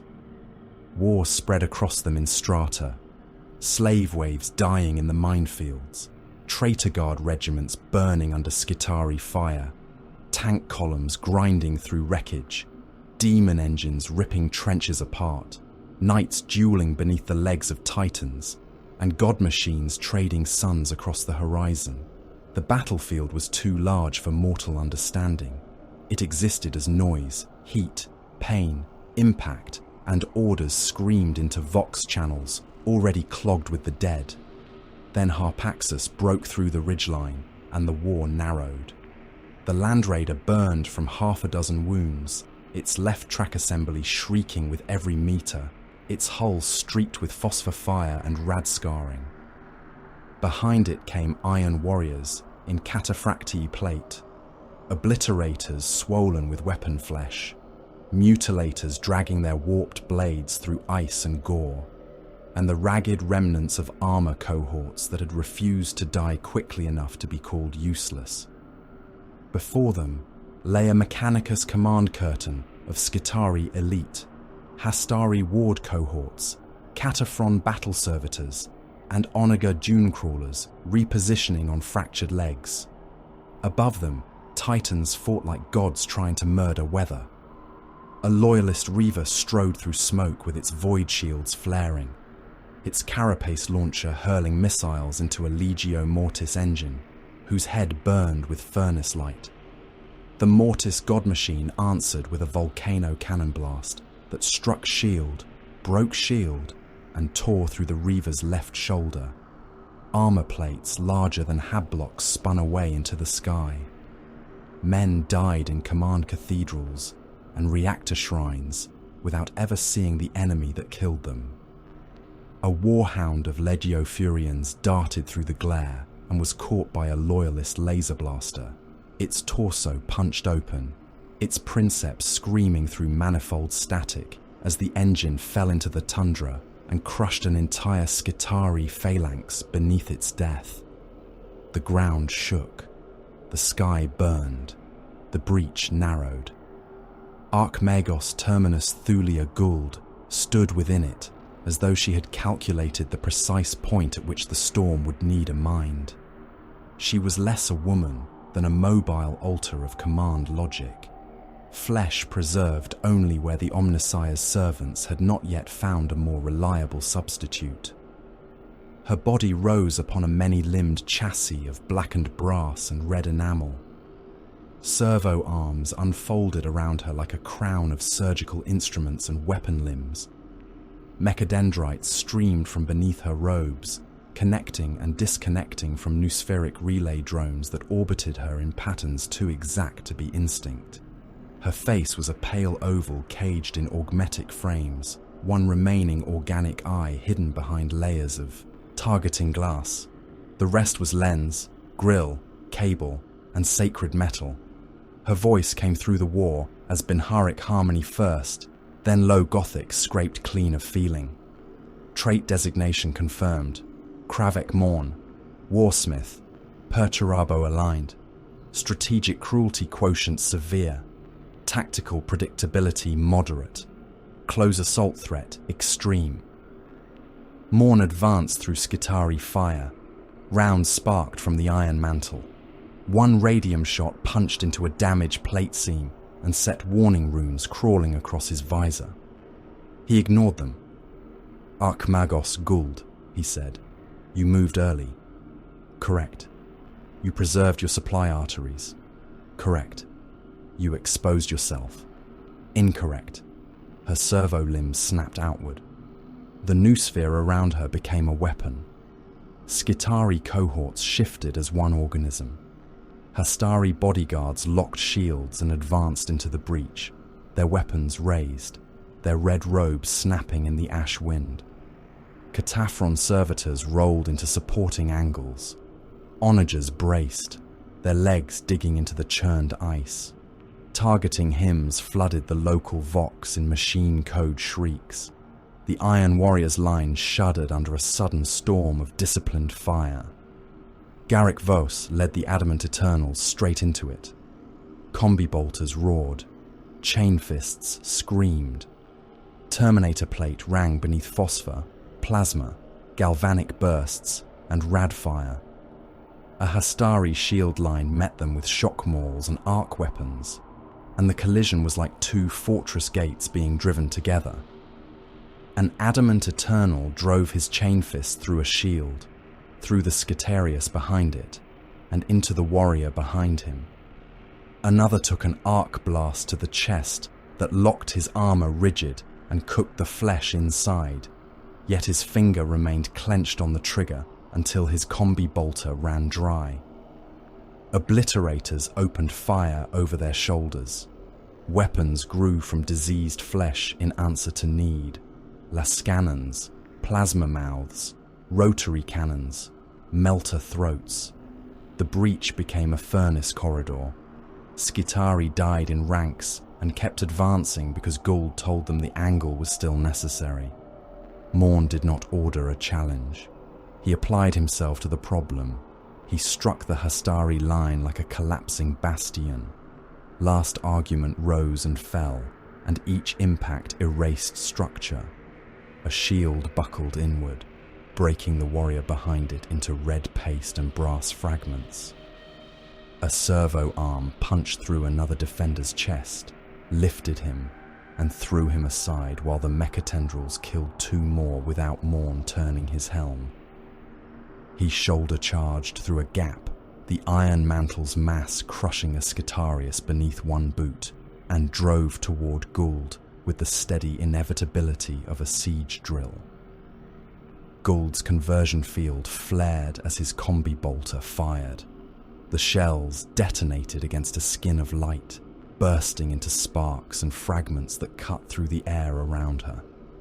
Her return fire came from 3 limbs at once, a Volkite weapon that carved red heat across Morne's pauldron, an arc projector that made the Iron Mantle's systems snarl in protest, and a needle cluster that spat armor-piercing slivers at his helm. Morne walked through it, warning runes multiplied. His left servo arm spasmed. 1 mechatendril died, severed by a coherent beam, twitching on the ground like a cut serpent. The Iron Mantle's internal pain feedback lanced into his spine hard enough to make a mortal blackout. Morne accepted it as confirmation that contact had been meaningful. "You rely on pain tolerance," Gould said. "Primitive metric. You rely on distance. Optimal metric." He closed another step. A Cataphron servitor attempted to interpose, treads grinding over corpses. Morne's servo claw seized its weapon arm and wrenched it free in a shower of sparks and wet preserved nerves. Last argument smashed through its torso shrine, folding tracked chassis, gun mount, and lobotomized pilot into scrap. He did not slow. Gould retreated by measured increments. Not fear, calculation. Every backward movement brought Morne deeper into converging fire. Every moment spent crossing the breach cost the Iron Warrior's armor, blood, and time. Her voice remained cold. Projected kill probability increasing. Morne's hammer struck an onager's ruined leg and turned the machine sideways. "Your projection is behind the event." Gould's servo limbs adjusted. The next volley came from behind him. Skitari bodyguards on a broken gantry fired into his back, shots converging on damaged armor joints. Morne's right shoulder buckled under plasma splash. His armor's spinal motive units screamed. Before the second volley, one of his mechatendrils whipped backward, found a target by heat signature, and speared a Skitarius through the mouth grill. The tendril dragged the body down from the gantry, spine stretching, neck snapping, weapon still firing into the sky. Gould used that instant. A grav pulse struck Morne in the chest. The Iron Mantle dropped to one knee. The ground beneath him cratered.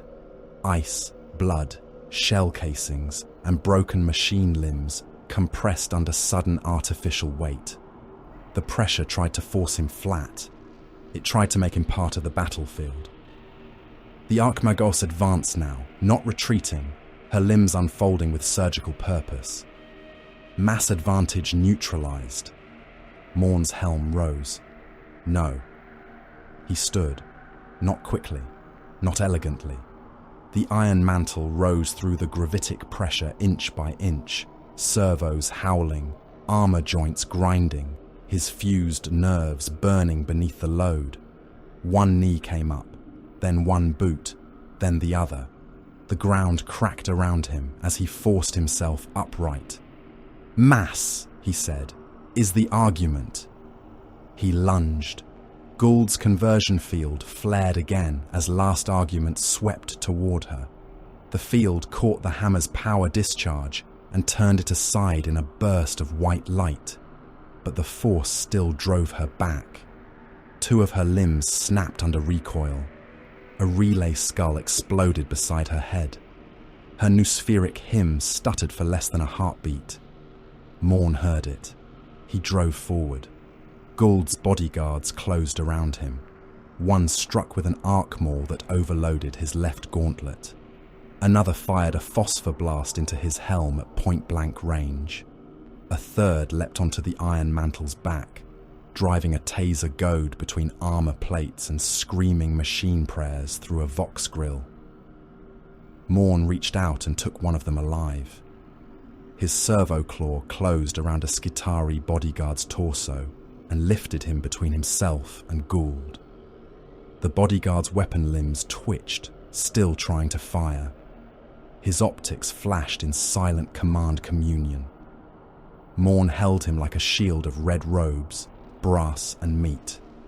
Gould's targeting limbs adjusted. For a fraction of a second, the equation changed. Fire through asset. Preserve angle. Lose angle. Recalculate. She fired through him. Arc fire and armor-piercing rounds tore through the Skitarius, shredding the body from spine to sternum before striking Morne's plate. The bodyguard came apart in Morne's claw, spilling organs, wires, sacred oil, and shattered augmetics across the Iron Mantle. Morne approved. "You chose function over sentiment," he said. "Sentiment is biological waste. Then you may yet die well." He hurled the ruined body at her. Gould's conversion field flared too late to avoid the impact entirely. The corpse struck her, fouling a servo limb and staggering her chassis. Morne followed with last argument in both hands. The hammer blow landed against her outer defense field with a thunderclap that flattened nearby wounded. The field collapsed in a cascade of light. Gould's chassis skidded backward, tearing furrows in the gore-slick tundra. She fired again, but the angle was broken.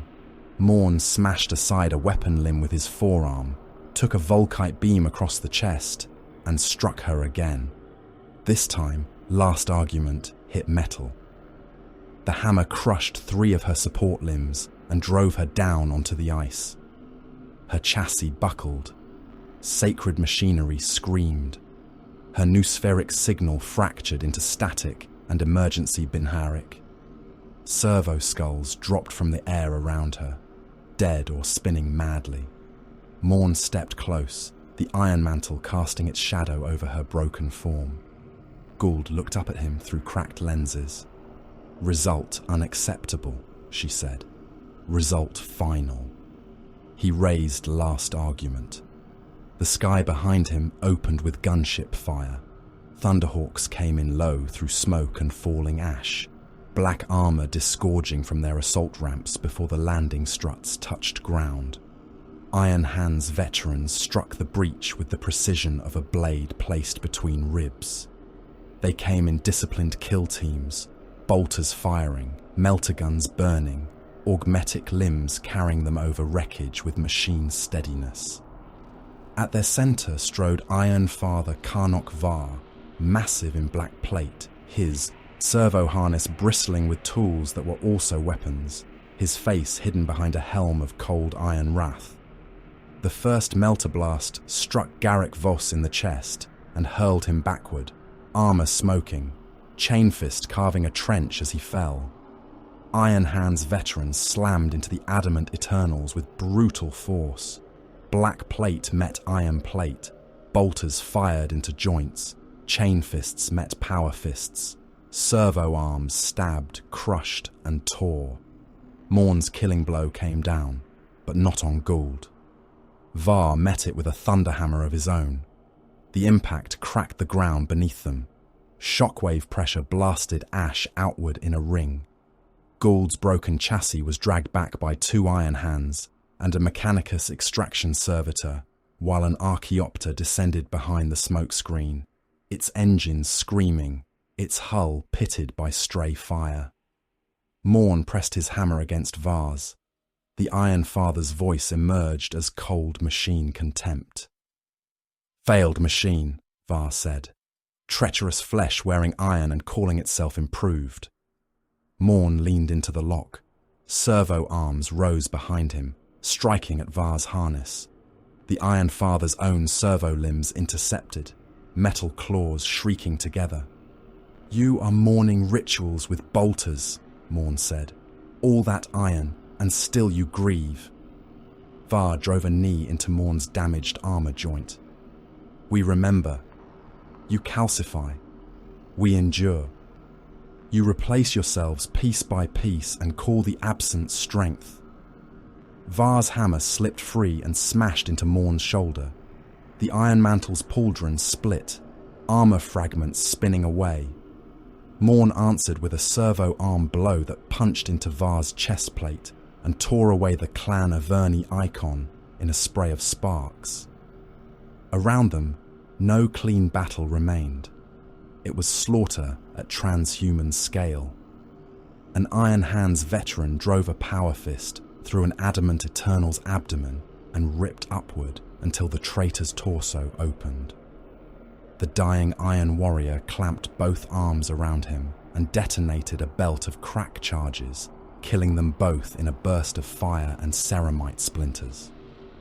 A mutilator slammed into an Iron Hands squad, blades growing from its arms, only to be pinned by grav fire and cut apart joint by joint.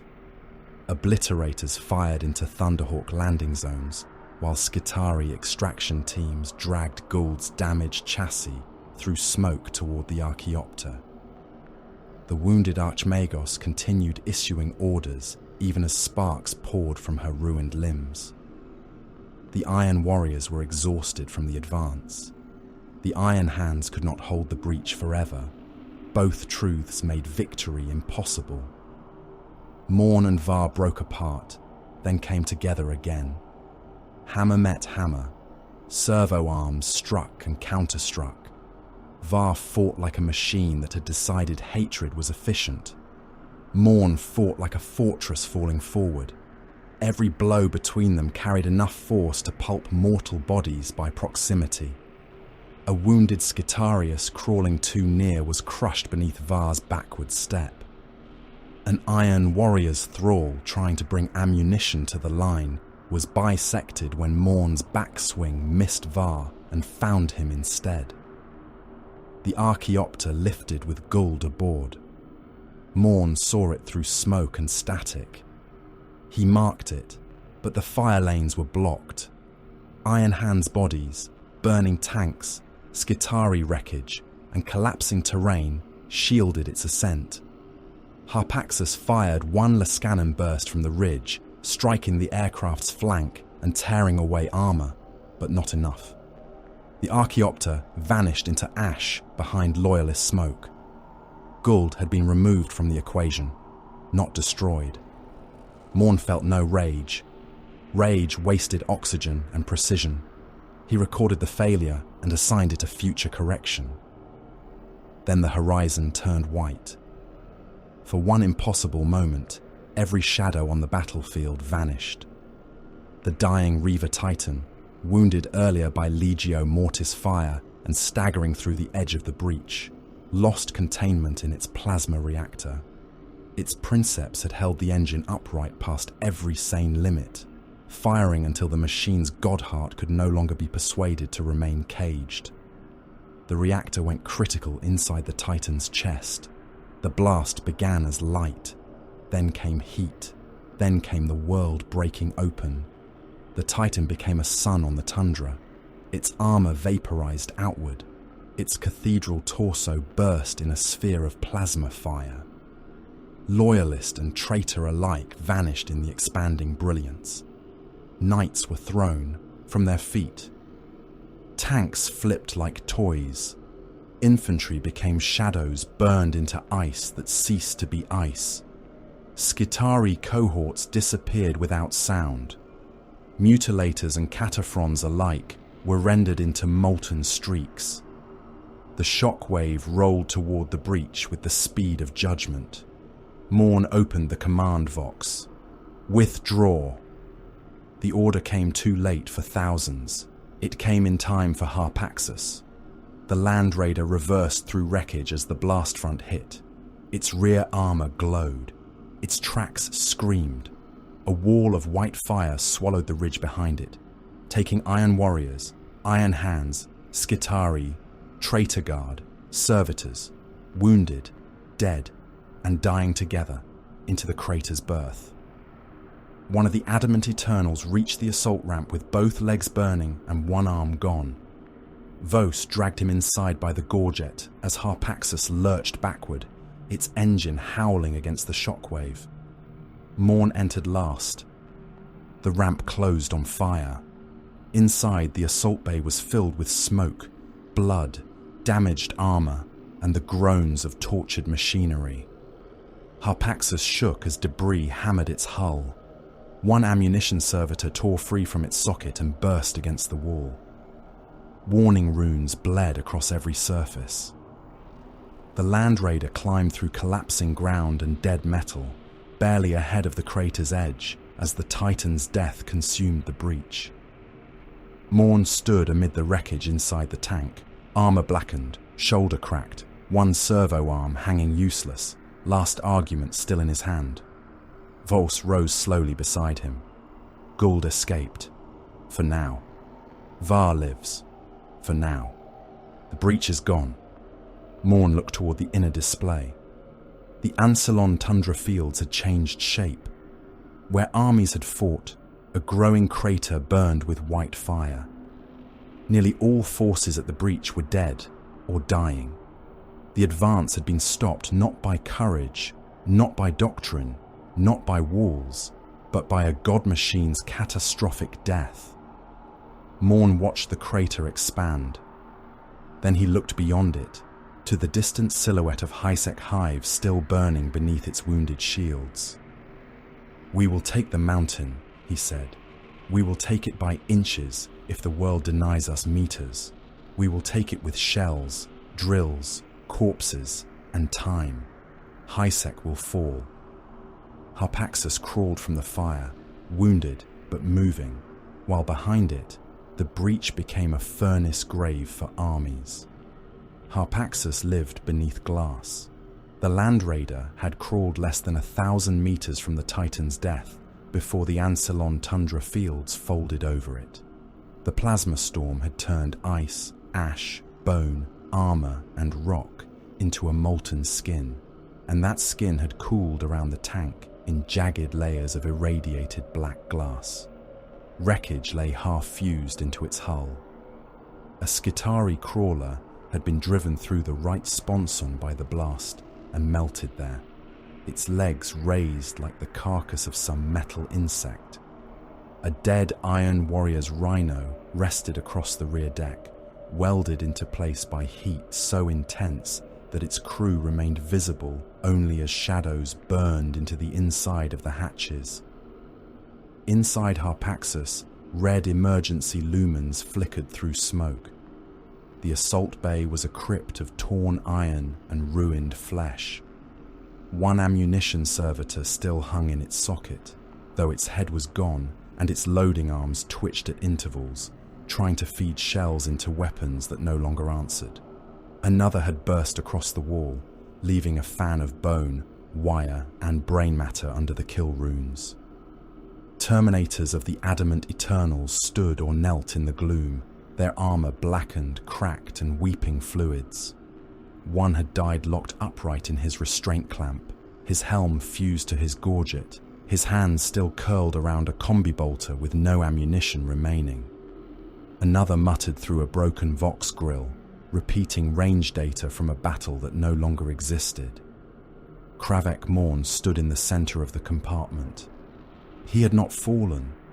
The iron mantle smoked around him.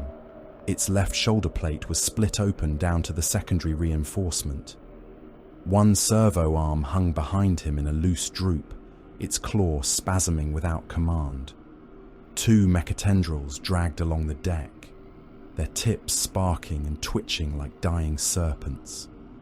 The armor's systems fed pain into his nerves in jagged waves, a constant report of damage written in agony.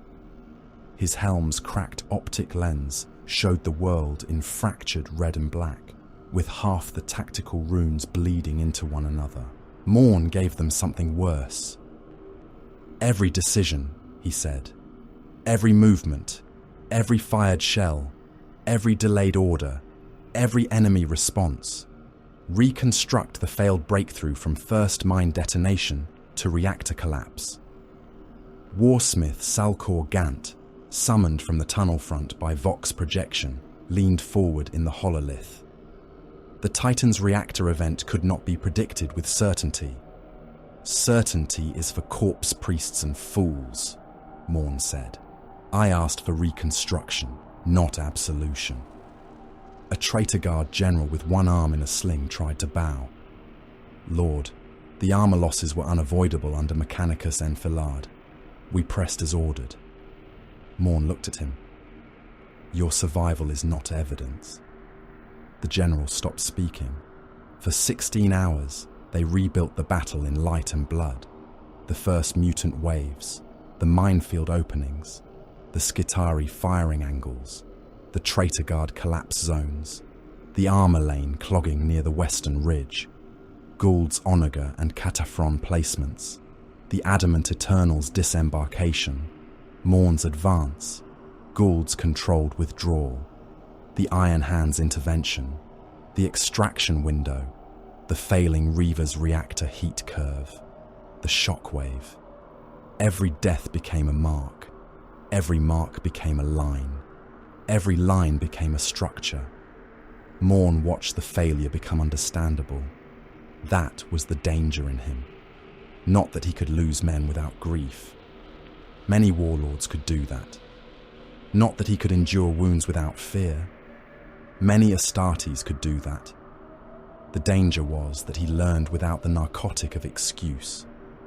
He would spend 1 million lives and then spend an hour understanding exactly why they had bought too little. By the end, the commanders feared him more than they had before the setback. Ven repaired the iron mantle, while Morne remained inside it. The Warpsmith's mobile atelier had been established inside a wrecked Mechanicus cargo crawler. Its walls hung with chains, surgical arms, spare armor plates, nerve cabling, and icons of corrupted machine logic. Servo skulls drifted around Morne's massive frame, scanning damage. Mechadendrites cut away slagged armor, reseated motive bundles, sutured cables, and injected black coolant into overheated joints. Sparks fell around the Warsmith like devotional incense. Ven removed a burned mechatendril and dropped it into a tray, where it writhed for several seconds before dying. The mind impulse link is degrading your nervous system, he said. Morne watched battle data scroll across his remaining clear optic. Specifics. Feedback from the dorsal servo array has penetrated pain response filters. The armor is routing impact trauma into spinal aggression centers. Continued exposure risks seizure, nerve burn, and involuntary motor command conflict. Can function continue? Yes. Then continue. The pain receptors require isolation. No.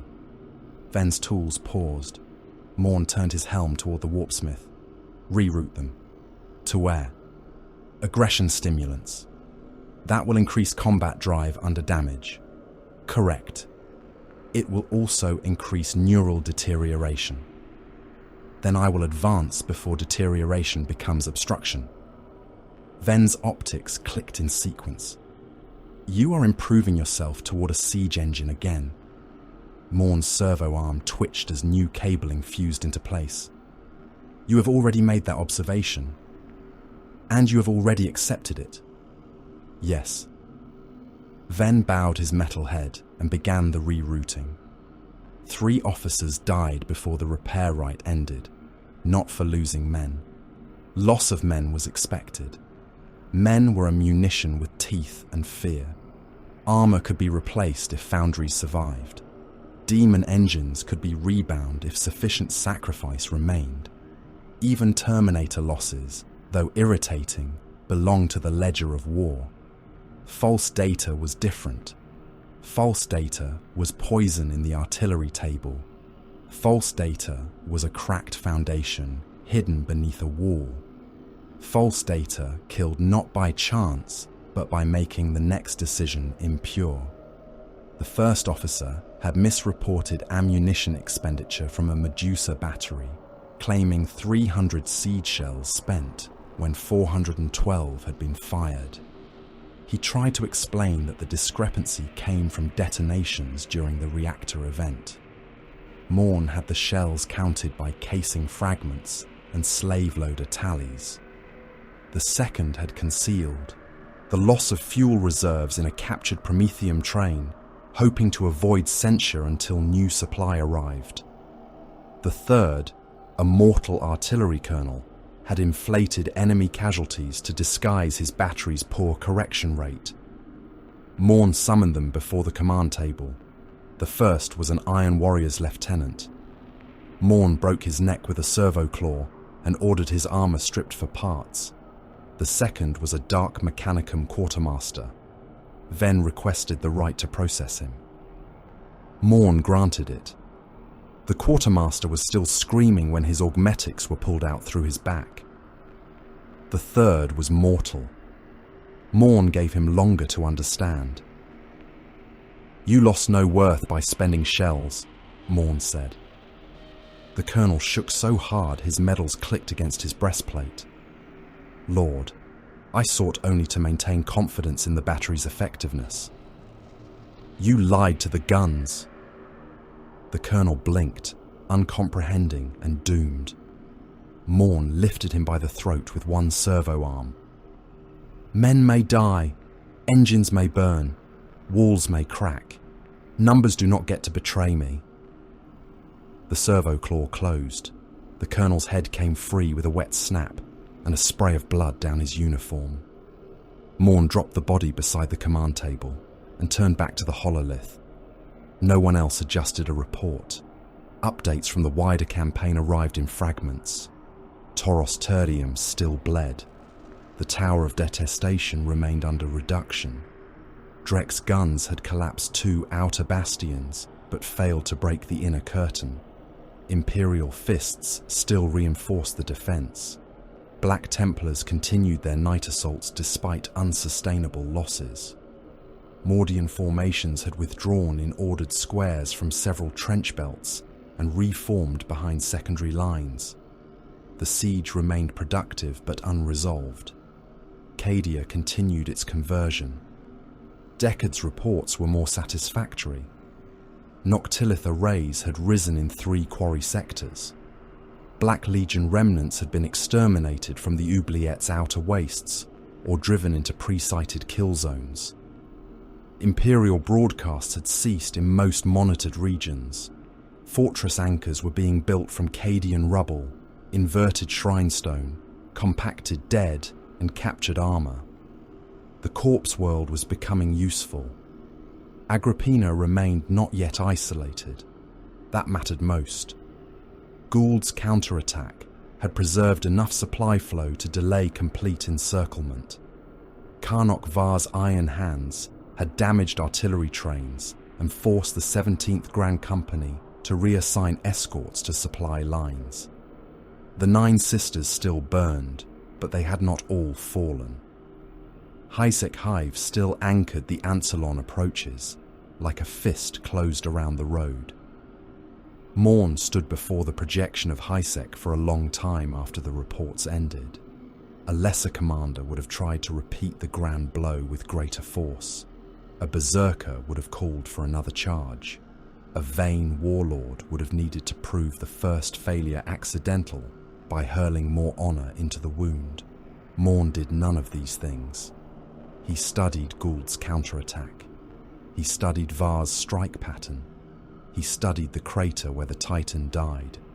He studied Hisek's foundations, mine networks, shield nodes, food stores, ammunition reserves, evacuation tunnels, civilian hab masses, Skitarii deployment routes, and Mechanicus command redundancies. The mountain could not be taken by one strike, so the mountain would be made to kill itself. "Strangle it," Morne said. Venn fed the command into the hololith. Red lines wrapped around Hisek like a tightening chain. Mines, Morne continued. Not for passage, for collapse. Collapse the lower galleries. Flood the 3rd and 5th foundation levels with promethium runoff. Cut air exchange in the eastern hab stacks. Seed corpse plague in ration sump routes. Shell shield nodes only when repair crews are exposed. Do not seek the gate. Remove everything the gate protects. Garrick Vos stood nearby, his missing arm replaced by a temporary weapon mount. And the underways? Morne looked to the mine network beneath HiSec. Fill them. The order went out to the mortal auxiliary camps. Millions were assigned to the dark.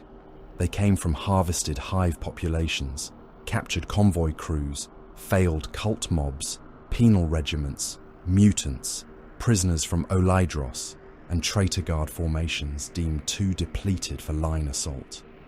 They were given picks, melter charges, cable spools, radar, slave camps, the armor yards, the demon engine pens, the orbiting ships, and the half-dead holds of Harpaxis. Kravek Morne stood before the projection of HiSec Hive, while the iron mantle smoked around him and last argument rested in his hands. His voice carried through static, shell fire, screams, machine cant, and the endless thunder of the siege. HiSec has endured the first impact. That is not strength. It is remaining material. Its walls stand because they have not yet been made to spend enough of themselves. Its defenders live because they have not yet been forced to choose which organ to preserve. Its foundations hold because our dead have not yet reached sufficient depth. Across the tunnels, millions heard him and understood nothing except that they would continue forward. Across the armor lines, Iron Warriors listened without movement. Across the demon engine pens, chained things strained against their restraints. HiSec will fall, Morne said. Not because it is weak, not because its defenders lack faith, steel, or hatred. It will fall because the Iron Warriors will spend more lives than the Imperium can spend walls. The broadcast ended. The guns continued. Beneath HiSec, the first Foundation charge reached its mark. HiSec Hive screamed through its foundations. The sound rose from beneath the mountain first, too deep for mortal ears to hear cleanly. A pressure in the bones, a grinding agony that passed through stone, iron, flesh, and machine spirit alike. The mine networks under the hive had become a second battlefield, a buried slaughterhouse of collapsing galleries, broken support pillars, detonating melter charges, flood tunnels filled with promethium runoff, and labor columns driven forward until their feet rotted inside their boots. Every seismic charge that detonated below sent cracks climbing through the hive's lower districts like black lightning. Above, the sky was gone. Ash had eaten it. HiSec's void shields flickered under constant bombardment, each impact spreading across them in bruised ripples of blue and violet light. Orbital fire fell from the heavens in disciplined intervals. Macro shells struck the upper shield skin and burst into suns. Lance beams carved through the smoke, scorching the air into glassy trails. Siege artillery from the Ancillon tundra fields walked its fire inward hour by hour, not seeking one glorious breach, but shaving strength from the hive with patient cruelty. The lower districts had drowned in the dead. Corpse floods choked transit ways and hab avenues where defenders and refugees had once moved in ordered streams.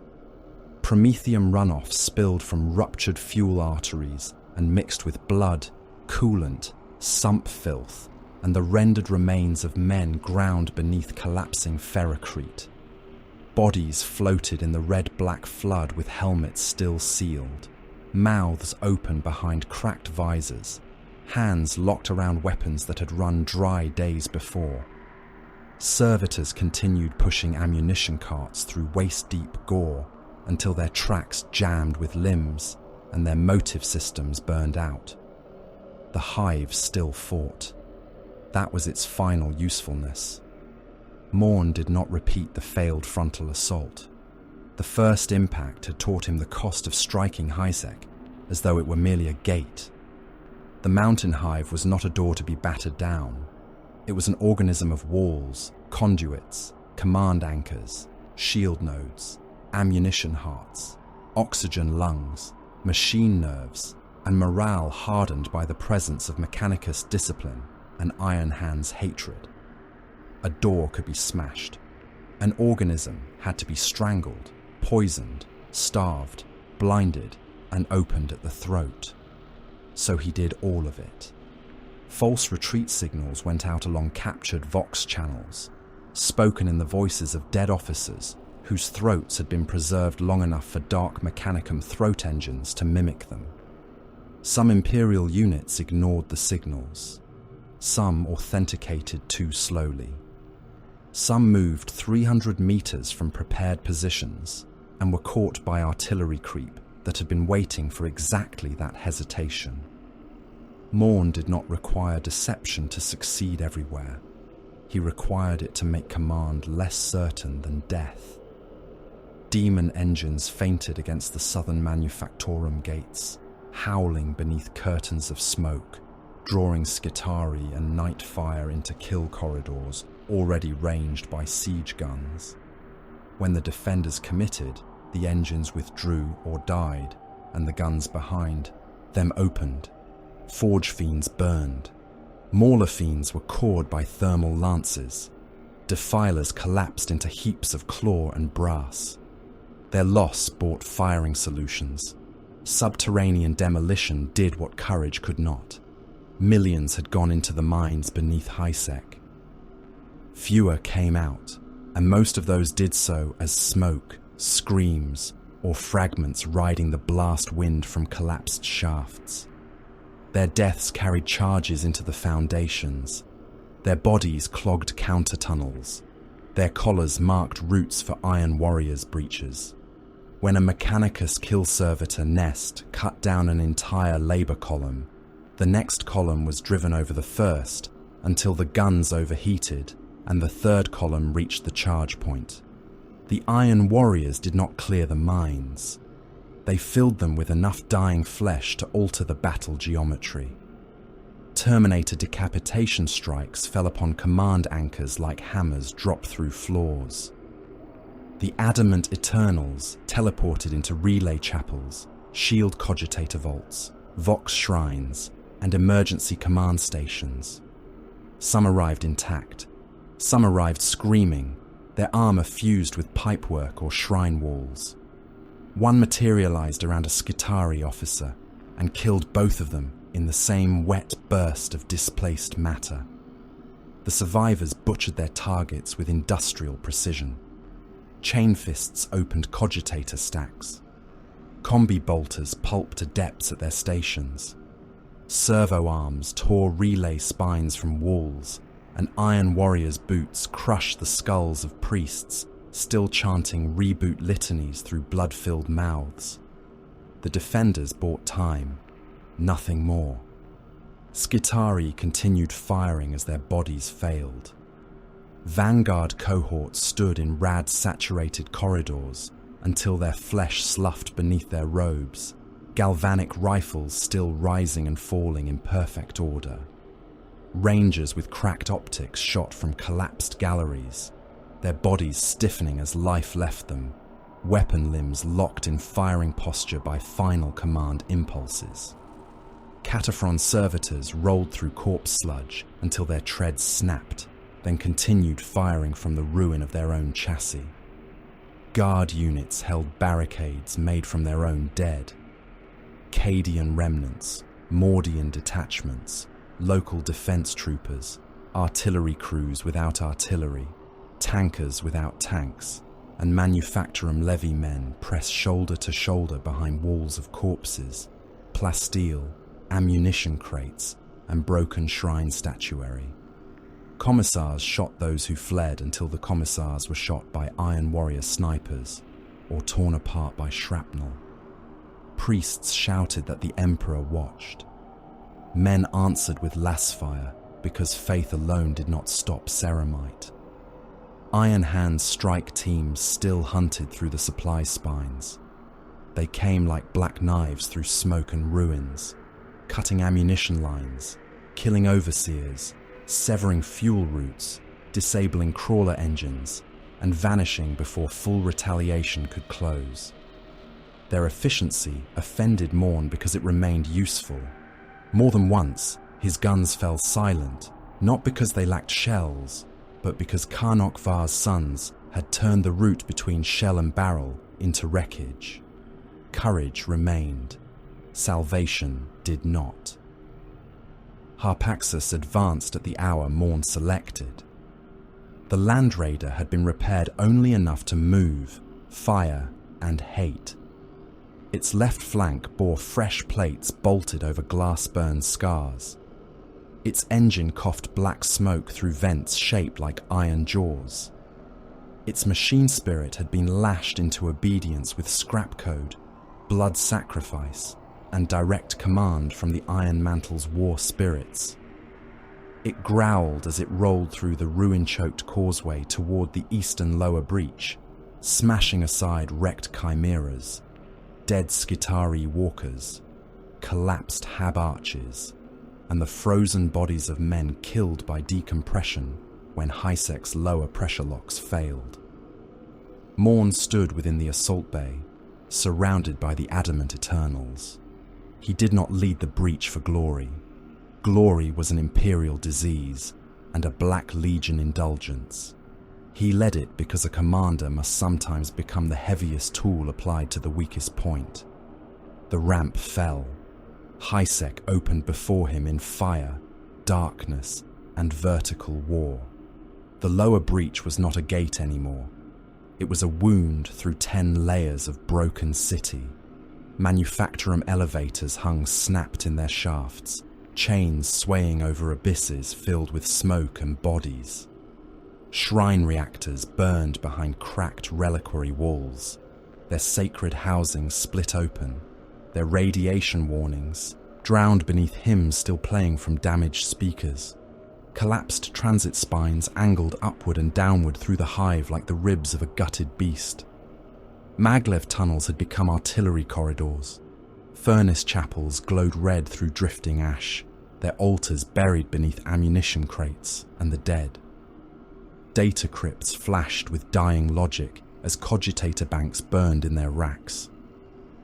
The adamant Eternals entered first and began killing upward. A heavy bolter nest opened from a balcony made of broken conveyor rails.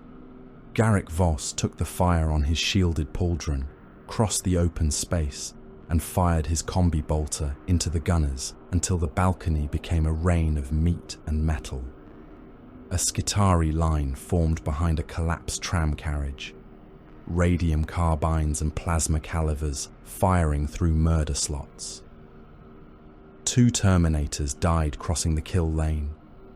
The third reached it and drove his chain fist through the carriage, dragging defenders into the teeth one at a time.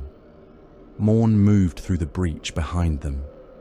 The Iron Mantle's servo arms fought independently in the cramped spaces, striking where his own hands were busy with last argument. A claw seized a guardsman by the spine and threw him into a knot of soldiers sheltering behind a shrine pillar. A drill punched through an Iron Hand sabotage servitor and pinned it to the wall until its reactor core burst. A melter cutter opened a sealed blast door while Morne's combi bolter fired through the widening gap, detonating bodies in the corridor beyond. He killed through the hive like a siege line given legs. In a Manufactorum elevator shaft, a squad of Imperial defenders tried to collapse the lift platform beneath him. They succeeded. The platform fell. Morne rode it down 3 levels amid screaming men, sparks, and falling machinery, then stepped from the wreckage at the bottom and crushed the nearest survivor beneath his boot. Last argument smashed the support column beside the defender's stairwell. The upper landing collapsed, dropping 2 squads into the shaft. Their bodies hit the broken lift around him with wet, cracking impacts. In a furnace chapel, a Black Templar wounded from earlier fighting rose from a mound of dead and charged with a broken chainsword. "Oathbreaker!" the Templar snarled. "Traitor! Filth!" Morne caught the chainsword in a servo claw and let its teeth scream against the iron until they snapped. "Faith remains poor armor," he said. Last argument ended the warrior from shoulder to hip, bursting the black plate and spilling scorched organs across the chapel floor. The Templar's hand still clutched at Morne's greave as the warsmith walked on. The servo arm tore it away without requiring command. In a data crypt, Iron Hands veterans attempted to stall the advance long enough to erase command schematics. Their bolters fired in cold sequence. Their augmetics let them ignore wounds that would have ended lesser Astartes. They fought without speeches, which Morne respected more than he wished to. Vos killed one with a chain fist through the pelvis. Another Iron Hand drove a power fist into an adamant Eternal's chest and tore out both hearts, then died when Morne's mechatendril entered through his eye lens and churned the brain beneath into grey pulp. The last detonated a melter charge at his own feet, collapsing the vault and burying 3 iron warriors beneath molten data stacks. Morne emerged from the collapse smoking. He had learned enough. The final command staff of Hisek were found in a shielded cartographium beneath the upper transit spine, sealed behind 3 blast doors and guarded by the last of their household protectors. They had expected time. They had expected evacuation. They had expected, at worst, interrogation. They received Morne. The blast doors came inward one by one. The first was cut by melters. The second was breached by chain fists. The third opened when Morne struck it with last argument until its locking bars failed and the door folded through the men behind it. The cartographium beyond was a chamber of maps, projection wells, Auspex thrones, and command shrines. Surviving officers, adepts, and hive authorities stood among flickering hololiths of a city already dead, in everything but administrative status. A senior commandant raised a las pistol with a shaking hand. Vos shot the weapon from his grip, taking 3 fingers with it. Morne entered beneath a rain of dust. The command. Staff stared at him. Some prayed. Some wept. One Mechanicus adept began deleting files with frantic mechadendrite motions until a servo arm caught him around the skull and held him still. The commandant forced himself upright despite the blood pouring from his ruined hand. "We will tell you nothing, traitor." Morne looked across the chamber. "Architectural schematics." The commandant blinked. "What?" "Structural load paths, shield generator sublevels, transit spine redundancies, foundation vaults, water and promethium routes, emergency descent shafts, full schematics." "You butchered your way here for maps." "I butchered my way here because maps behind walls are slower to acquire than maps in my hand." The commandant laughed once, ragged and nearly mad. "You will have nothing from us." Morne turned to Ven, who had entered behind the adamant Eternals with a cluster of dark mechanicum extractors crawling at his heels. "Open them." The command staff learned then that torture had not been requested because pain was unreliable. Memory was better harvested directly. The extractors went to work. Skulls were clamped. Scalps peeled. Cranial saws whined. Needles sank through eye sockets and behind ears. Mechadendrites threaded into brain matter with delicate cruelty, while bodies convulsed beneath restraint claws. The commandant screamed until one of the machines cut his vocal cords to reduce interference. A cartographer bit through his own tongue and drowned in blood before Ven replaced his jaw with a clamp and continued the extraction. The Mechanicus adept tried to overload his cranial implants, but Ven's tools were faster. His memories were scraped out in bursts of light, data, and wet neural matter. Morne watched the schematics assemble in the hololith. Not conquest, not revenge, use. By the time Hyzek's upper void shields failed, the Iron Warriors already knew where to place the first structural pylons. The fortress keep began rising before the hive finished dying. Iron Warriors did not wait for silence to build. Silence was not required, only control. Slave columns were driven into the lower districts with cutting torches, rockcrete sprayers, chain gangs, and corpse hooks. Dead defenders were dragged into sorting pits. Skitari bodies were stripped for augmetics. Guardsmen were rendered into ration mass or mortar slurry. Iron Hands corpses, when found intact enough to matter, were burned under guard so their war gear could be reclaimed from the ashes. Broken shrine stone was inverted and used as foundation facing. Hysek's own armor plates were pulled from its gates and welded into new walls. Command towers that had once watched over Imperial Manufactoria were decapitated, reinforced, and turned toward Agrippina's approaches. The first pylons of the new fortress keep rose through the ash. They were black, angular, and without mercy. No banners of celebration hung from them. No songs marked their raising. Labourers died setting their base stones. Overseers shot those who slowed. Warpsmiths bound machine spirits into the new structure with oil, scrap code, and blood. Noctilith shards taken from Cadia were embedded in the lower foundations, their surfaces drinking light. The architecture of the infinite citadel extended itself by another measured increment. Hysek had not been liberated. It had not been occupied. It had not even been destroyed in the way mortals understood destruction. It had been redesigned. Morne stood upon the broken edge of a former defense balcony while the first pylons rose below him. His armor had been repaired in patches, not restored. The iron mantle bore the battle visibly. Blackened scars, replaced plates, missing tendrils, a newly mounted servo arm whose movements were still too sharp. Last Argument rested against the stone at his side. Its hammerhead remained dark from the war, but its runes glowed beneath the soot. The dead lay everywhere.